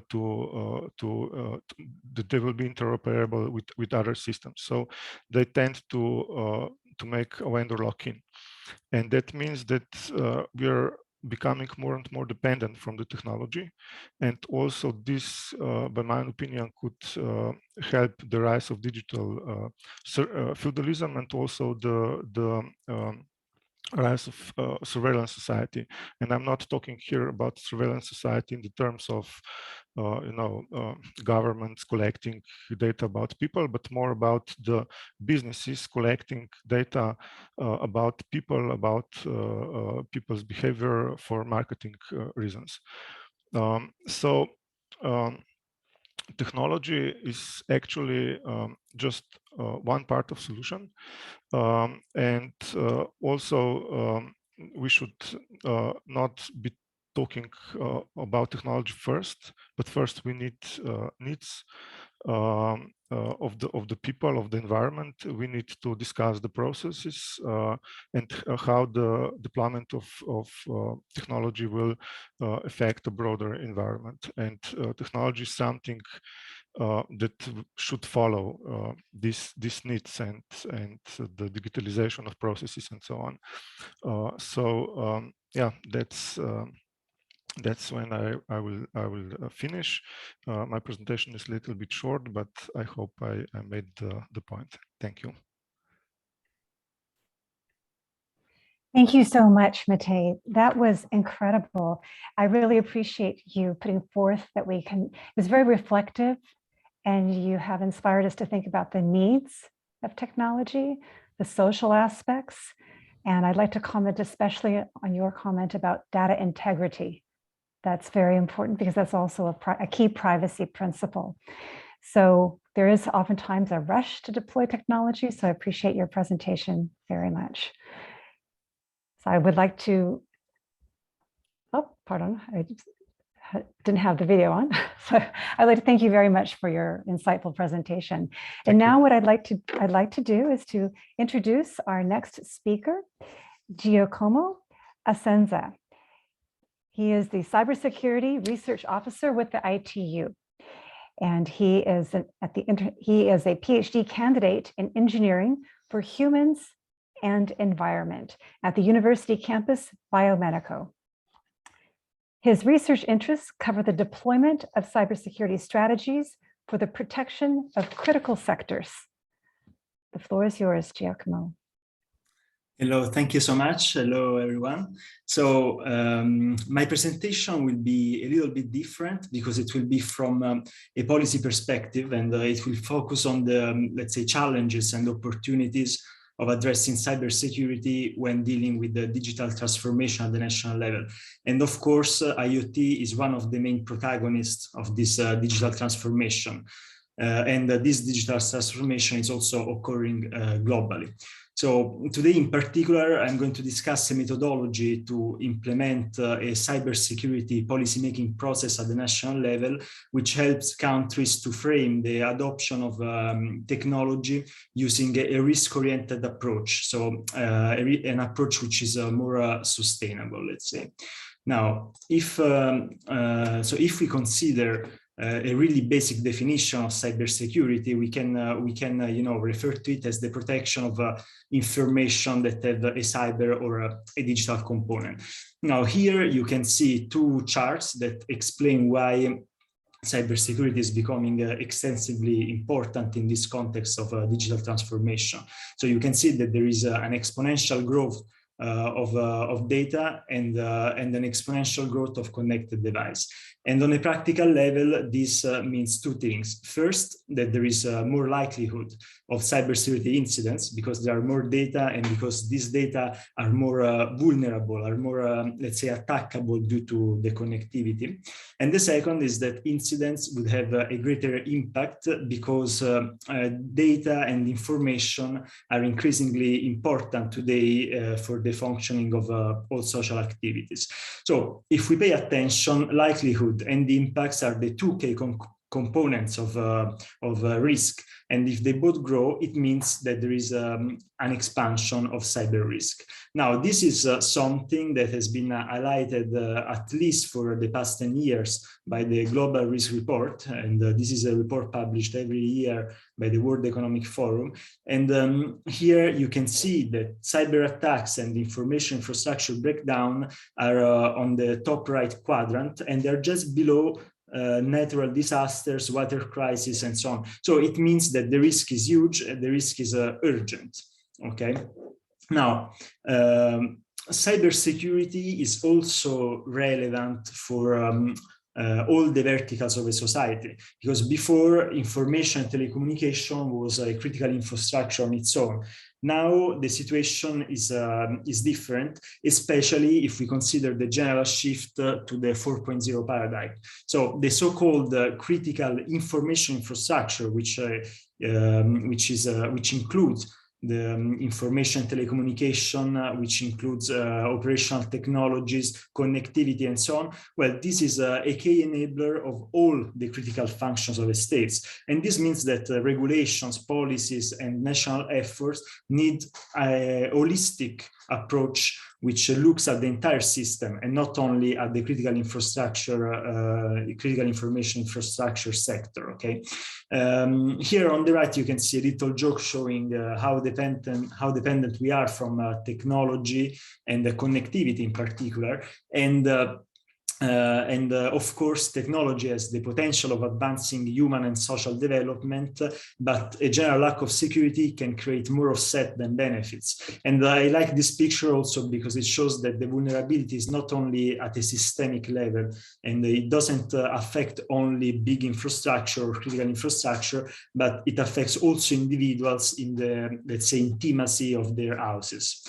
Now, there is also a big obstacle, which is the general skill gap in cybersecurity. There is a lack of professionals of various categories, not only technical professionals, but we are talking about law enforcement, in policy, in diplomacy, and so on.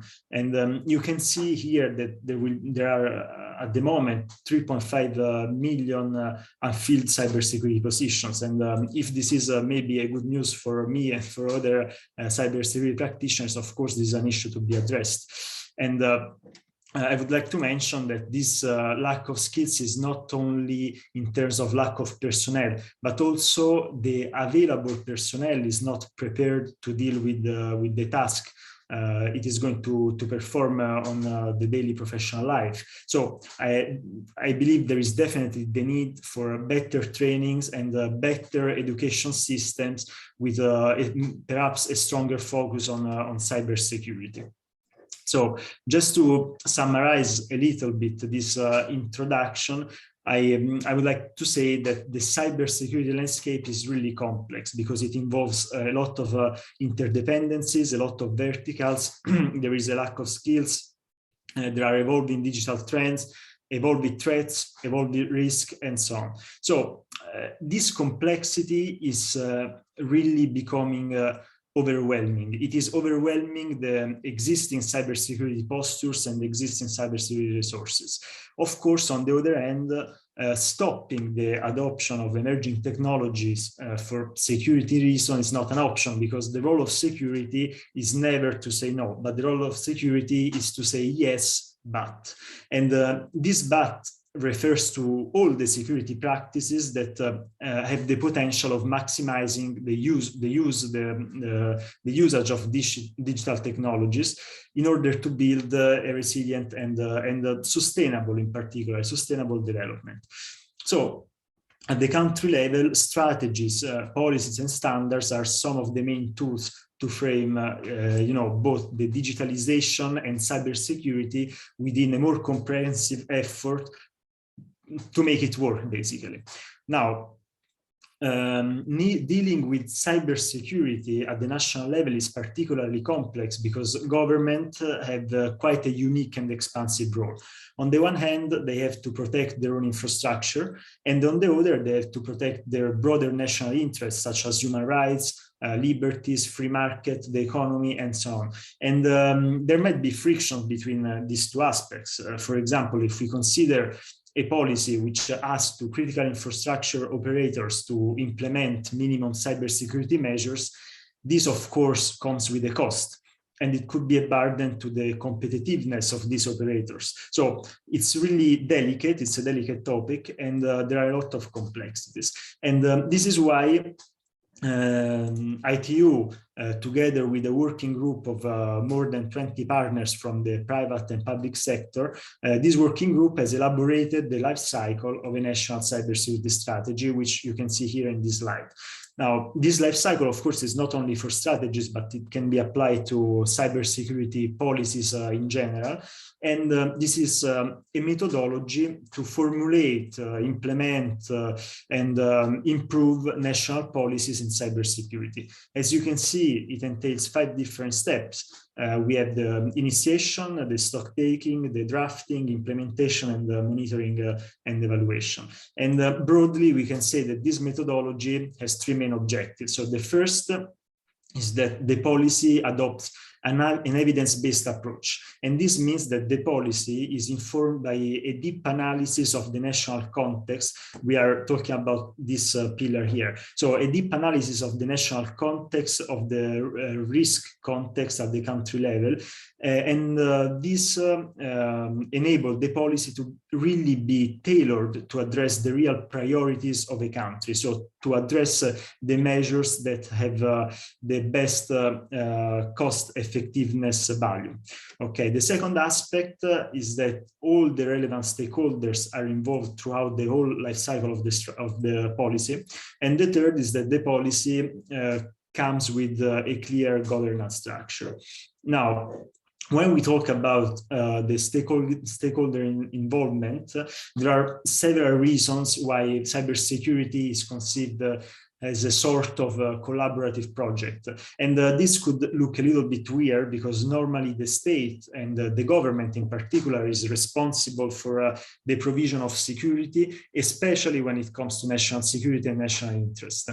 But today, the employment of digital assets has become so extensive and critical that governments need to recognize some sort of responsibility and to some extent, I would say also some sort of authority to other entities. So if we take, for example, critical infrastructure, these entities are often privately owned and privately operated, but they're an essential pillar for national security. So the governments should try to build a sort of a partnership with the private sector in order to make sure that all the infrastructure have minimum level of cybersecurity in place. And that this, of course, make sure that the country is more resilient and ready for cybersecurity development. Now, if we have such a huge let's say, stakeholder environment, there is one question to be asked. And is there someone with the grip on it? So is there a person, an institution, an entity which can see and manage the whole picture? And the answer is in the governance. So a policy should always come with a simple, coherent, and efficient structure which shapes how all the different entities interact and how all the different entities interplay, and what are the roles, responsibility, and the allocated resources in particular. The last aspect I would like to highlight is the measuring and the evaluation, which enable a government to improve their policy approach. Now, measuring cybersecurity is really difficult. It has always been a challenge for governments, for the private sector, for everyone. This is because monitoring means collecting and analyzing a large amount of data, which comes from a lot of different sources, a lot of different unstructured sources, I would say. But it is also difficult to decide what to look for. So what indicators to use. For example, when we run our trainings, we always ask what indicator would you use. And one of the answers that always comes up is the number of incidents or the number of the attacks, where if there are less incidents, it means that the policy is effective and it means that cybersecurity is working. Now, in reality, this idea is not necessarily correct. Because, for example, if there are more incidents, is this because the country is getting better at detecting them, or because it is more vulnerable? Or again, maybe the defense, the cybersecurity capacity is always the same, but it is a period in which the threat is higher, for example, during election times. And qualitatively also, incidents are not all the same. Some are easy to be detected and mitigated, while others are highly sophisticated, more harmful. So monitoring is really tricky, and it requires really good and effective indicators. Here you can see the smart logic, which is a logic to make this indicator effective. So they should be specific, measurable, achievable, responsible, and time related. Something that I would like to highlight is that this indicator should be used to monitor two different aspects. And this is a really important difference, because the first aspect is the implementation of the policy, and the second is the outcome of the policy. So understanding the difference between these two aspects is super important, because the KPIs to be used are different, and because these two aspects are not correlated. For example, if we take a policy aimed at raising the awareness of the personnel in the public administration, one of the activity could be delivering training, so training the personnel of the public sector. Now, a KPI measuring the implementation could be the percentage of personnel taking part to the trainings, for example. But here, even if I reach 100% of personnel, of trained personnel, I mean, this doesn't mean that the personnel is automatically aware of the cybersecurity risk. Because for this, I would require to evaluate the specific outcome, and I will have to use different indicators. For example, I can prepare a quiz or an exercise on the topic to see if the result is good or not. So if the personnel has actually acquired the knowledge and the expertise delivered through the training. So these aspects are not related, because maybe this training was not successful, maybe it was of a bad quality, maybe the personnel was not paying attention. And I would need two indicators to monitor these two different aspects. So I hope everything was clear. This is my last slide. Of course, I'll be happy to respond to your question in the chat or here during the conversation. Thank you so much, Katrina. Thank you so much. That was an excellent presentation, and also an excellent way to conclude the presentations for today. You've given a great overview about how necessary it is to have a holistic approach and how complex this environment is. And it's also very important to have, stakeholder involvement so that we create an environment of trust, which is very key in going forward. So that concludes our presentations. And now I'd like to change over to the Q&A portion of our webinar. The first question that we have is for Dr. Amin Hasbini.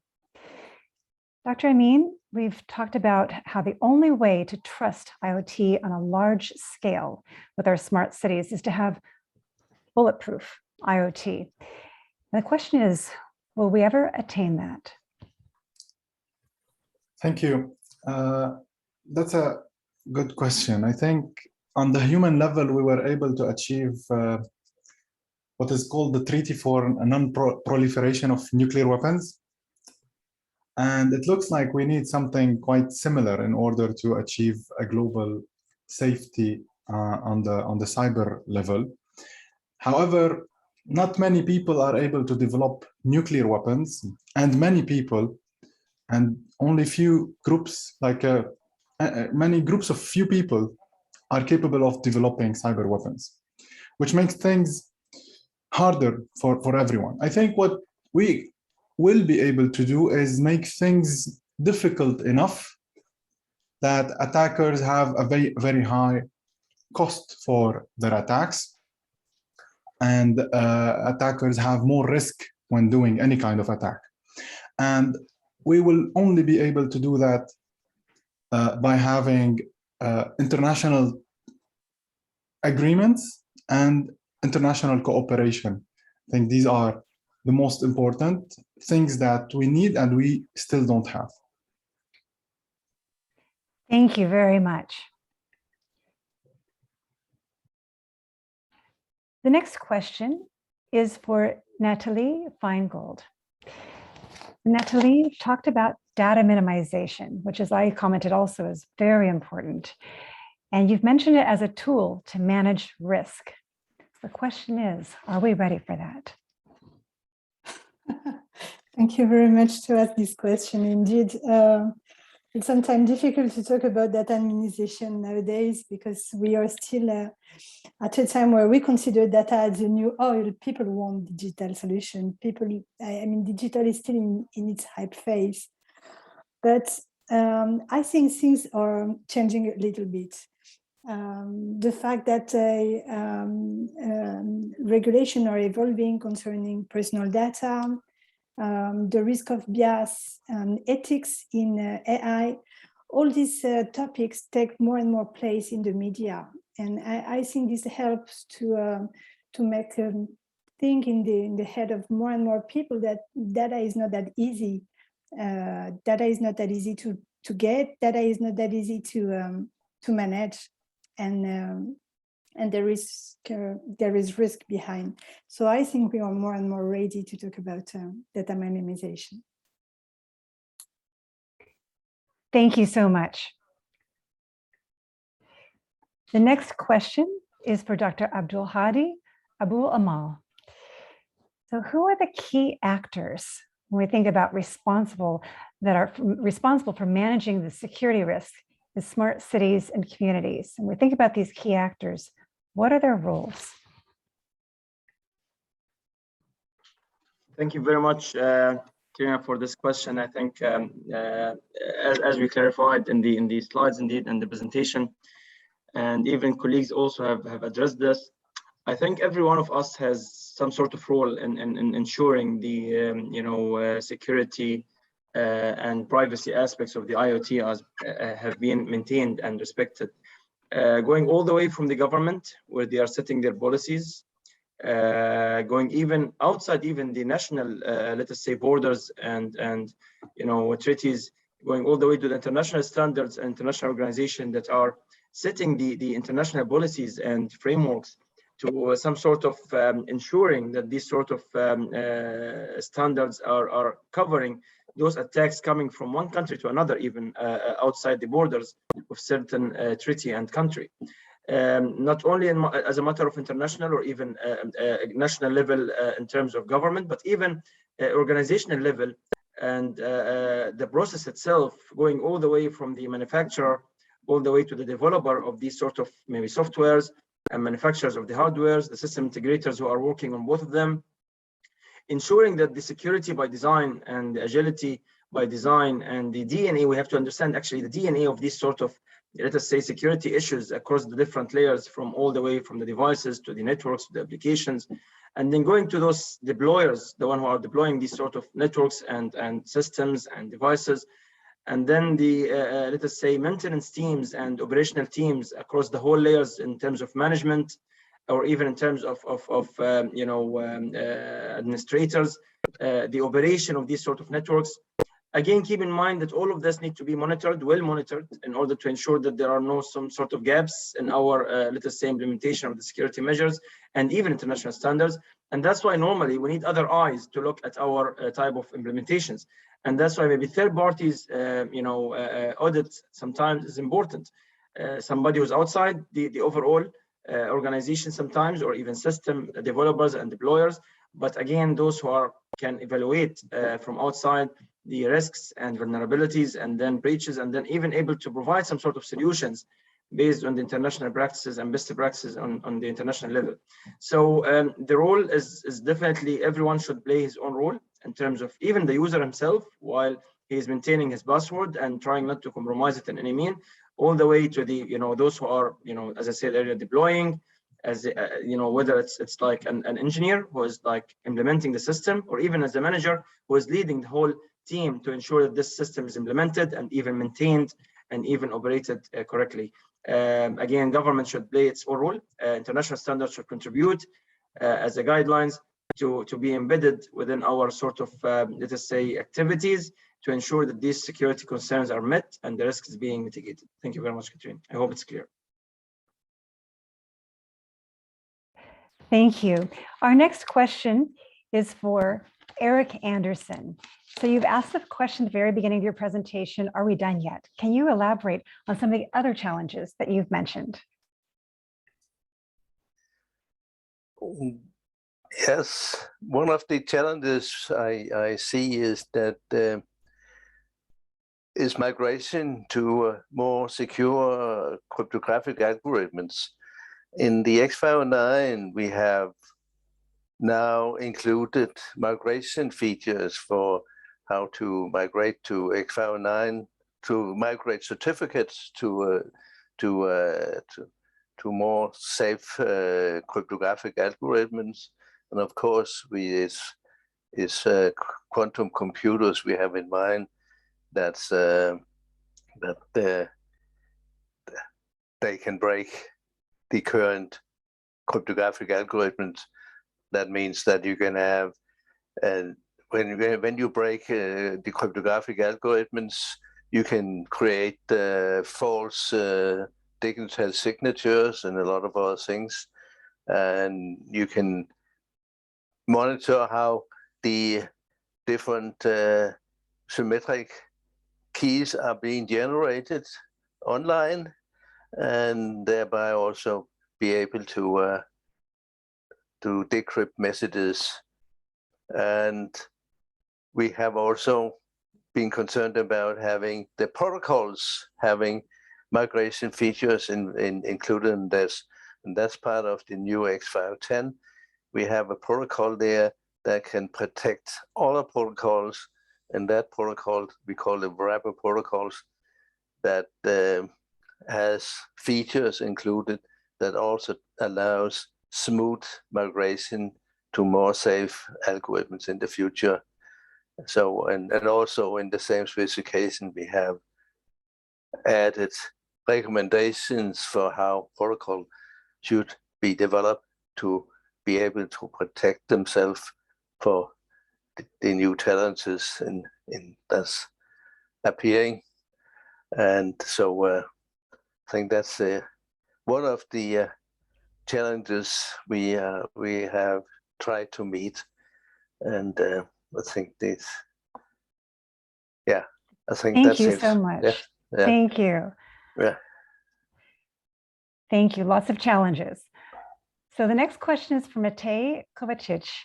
The question is how to bridge the information gap that we have between decision makers and developers of technology so that implemented technologies and their processes include the aspect of IoT devices and collected data security and hopefully privacy out of the box.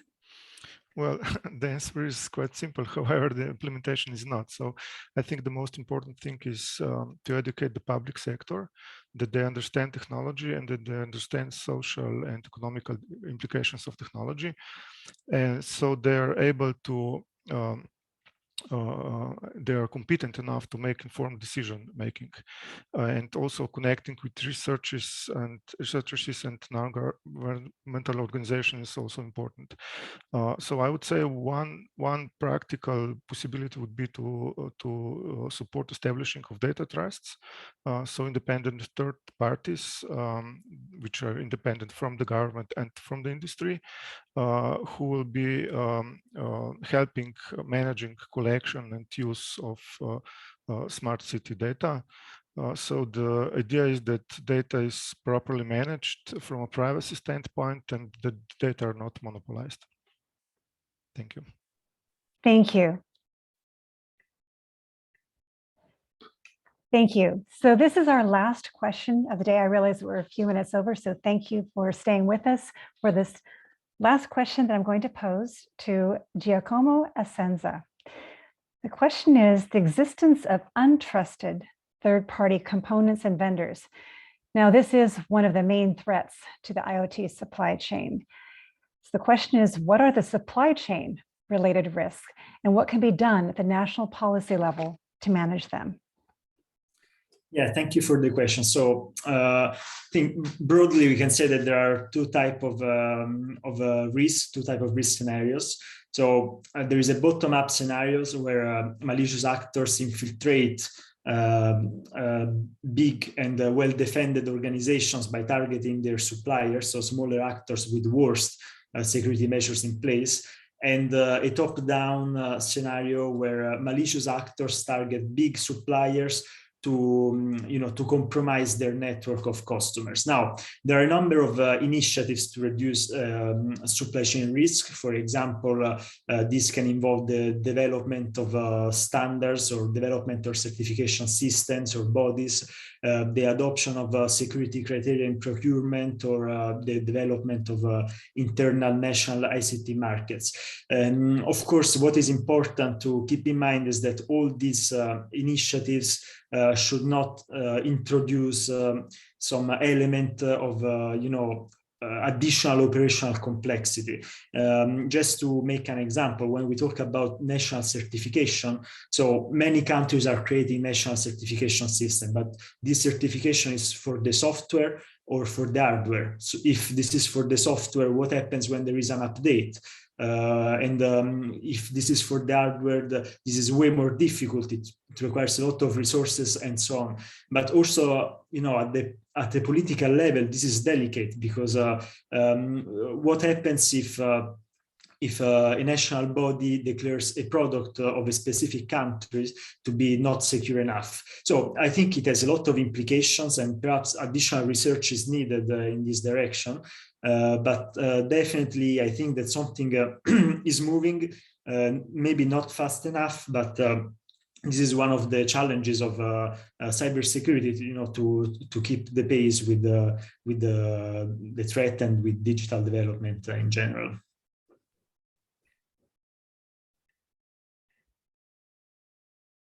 Thank you, everyone, so much. Thank you for your answer. That was great. So I would like to thank everyone for participating in this webinar today. It has been a great pleasure to be your moderator. And I think that all of the presentations were so insightful and so well delivered. So I'd like to say thank you, and I will now hand the floor back.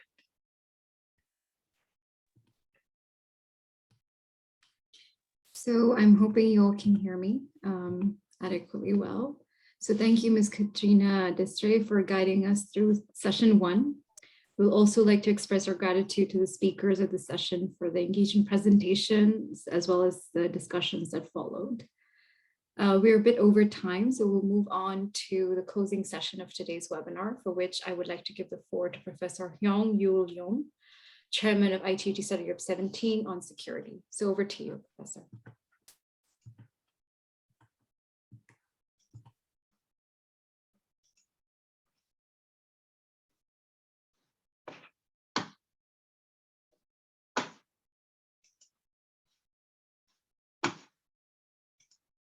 Good morning, good afternoon, good evening. My name is Seung-Yeol Young, Chairman of IoT Study Group 17 on security. First of all, I thank Mr. Rami Ahmad Fadi, Study Group 20 Chairman, for inviting me to this webinar. It's my great honor and pleasure to give this closing remark for this to this IT webinar. IoT Study Group 17 has collaborated with Study Group 20 to develop recommendation in the area of IoT security and privacy, which is very important to ensure developing the high quality of recommendations. Let me take this opportunity to provide an overview of the IoT Study Group 17. The mandate of Study Group 17 was confirmed by WTSA 16. Study Group 17 is responsible for building competence security in the area of ICTs, one of the top priority of ITU. So new security approach to adequately address the emerging security threats, such as IoT threat, needs to be provided by the security expert. Our Study Group 17 mission is to provide a set of comprehensive technical international standards to address an emerging security challenge and threat in the ICT quality environment. Study Group 17 is a lead study group for security. Major topic includes PKI, IoT, security, and decentralized identity, as well as a security for 5G and 6G. Currently, Study Group 17 has 12 questions, and then Study Group 17 is a lead study group on security, and Study Group 17 has also 2 more lead study group roles on identity management and languages and distribution technologies. Study Group 17 has 2 regional groups for Africa and Arab. If we look at the current Study Group 17 structure, Study Group 17 currently has 12 questions. Question 6 is responsible for security and privacy for telecommunication services and IoTs. Question 6 has been very productive in this study period. It has developed a recommendation, for example, XR 1361, providing security framework for the IoT based on the gateway model. XR 1363, addressing technical framework of PII handling system in IoT environment, and XR 1368, providing secure firmware software updates for IoT devices during this study period. It currently has a 4 text under active development. Study Group 17 has collaborated in this study period with question 6 in Study Group 20, security, privacy, trust, and identification for IoT, and SC&C, to develop IoT recommendation for IoT recommendation for IoT security and privacy. And the current coordination between Study Group 17 and Study Group 20 in the area of IoT security and privacy should be enhanced in the future to minimize duplication of 2 groups' effort. Let me conclude my closing remark with the following guidance. Security standardization work should be coordinated across the IoT study groups and with other SDOs to minimize duplication of effort. Principles for security by design and privacy by design should be applied for IoT devices, network, and connected devices. Controls or measures for IoT devices and applications should be defined based on the threat and risk using a general risk-based approaches. Security assurance level for the full life cycle of IoT devices should be also defined, taking into account the seriousness of the security and privacy breach. International standard developed by IoT should be used when there is a need for security certification for IoT devices. IoT certification should be expanded to include all IoT customer devices, equipment, and systems. Global mutual recognition for IoT device certification may be needed. I thank all our distinguished excellent speakers and moderator for your outstanding presentation for this webinar. This concludes my remark. In addition, I thank all online participants for your joining this webinar. Thank you very much for your attention and time. So thank you, Professor Young, for the enlightening closing remarks. We will now give the floor to Dr. Rami Fathi again for him to deliver his closing remarks. So over to you, Dr. Rami. Thank you very much, Maithili. Thank you very much, Maithili. So today's webinar was indeed very informative, a splendid event, and quite an important topic for a wide range of stakeholders. I would like to extend my sincere thanks to my colleague, Dr. Hyung-Yol Yeon, Chairman of IoT Study Group 17 on security, for honoring us with his presence and for delivering also his closing remarks and sharing some insights on Study Group 17. Indeed, Study Group 20 and Study Group 17 both play complementing roles in how to secure the Internet of Things space and all the emerging technologies that we witness out there. I would like also to thank Katrina Destre for the excellent moderation and quite an excellent set of questions as well, delivered from the participants and from the moderation as well. Also a big thank you to all of our speakers for joining us and sharing their expertise and views on this complex and important topic. Helping cities to address the security risks of digital transformation has been a top priority for ITU since day one. And as we have learned today, ITUT Study Group 20 has developed technical standards that aim to expand the security capabilities of IoT systems. Looking forward, the group is also working to develop new standards that will define a common framework for improving the authentication protocol of IoT devices. And of course, this is to help cities in their management of the security risks and much more related aspects. You can find more information on the smart city standards we are working on in the work program of Study Group 20, which is available on our website. I also encourage you to join us in the rest of the ITUT webinar series on digital transformation for cities and communities and learn more about our other smart city standards. If you have any questions or feedback regarding the webinar or the work of the ITU on smart sustainable cities, please feel free to reach out to us. We would love to hear from you. Please also be informed that the highlights of this webinar, including key recommendations along with all presentations delivered, will be made available on the ITU website, where you can also find our contact information. Wish you a very wonderful day. Thank you, and have a nice day, evening, wherever you are. Over to you, Maithili. Thank you. Thank you, Dr. Rami, for those remarks. We greatly appreciate your insights on this topic. So as we come to the end of today's webinar, we would like to take this opportunity to thank the moderator, the speakers, along with the respective management teams of Study Group 20, Study Group 17 for the timely organization of this webinar.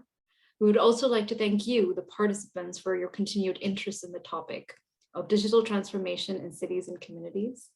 Before we conclude, we would like to announce that episode 10 on the role of digital technologies on aging and health, co-organized with the Pan American Health Organization, or in other words, PAHO, will take place tomorrow on 7 December 2021 from 4 to 6 p.m. Geneva time. So see you all tomorrow for another day of engaging discussions. Thank you all.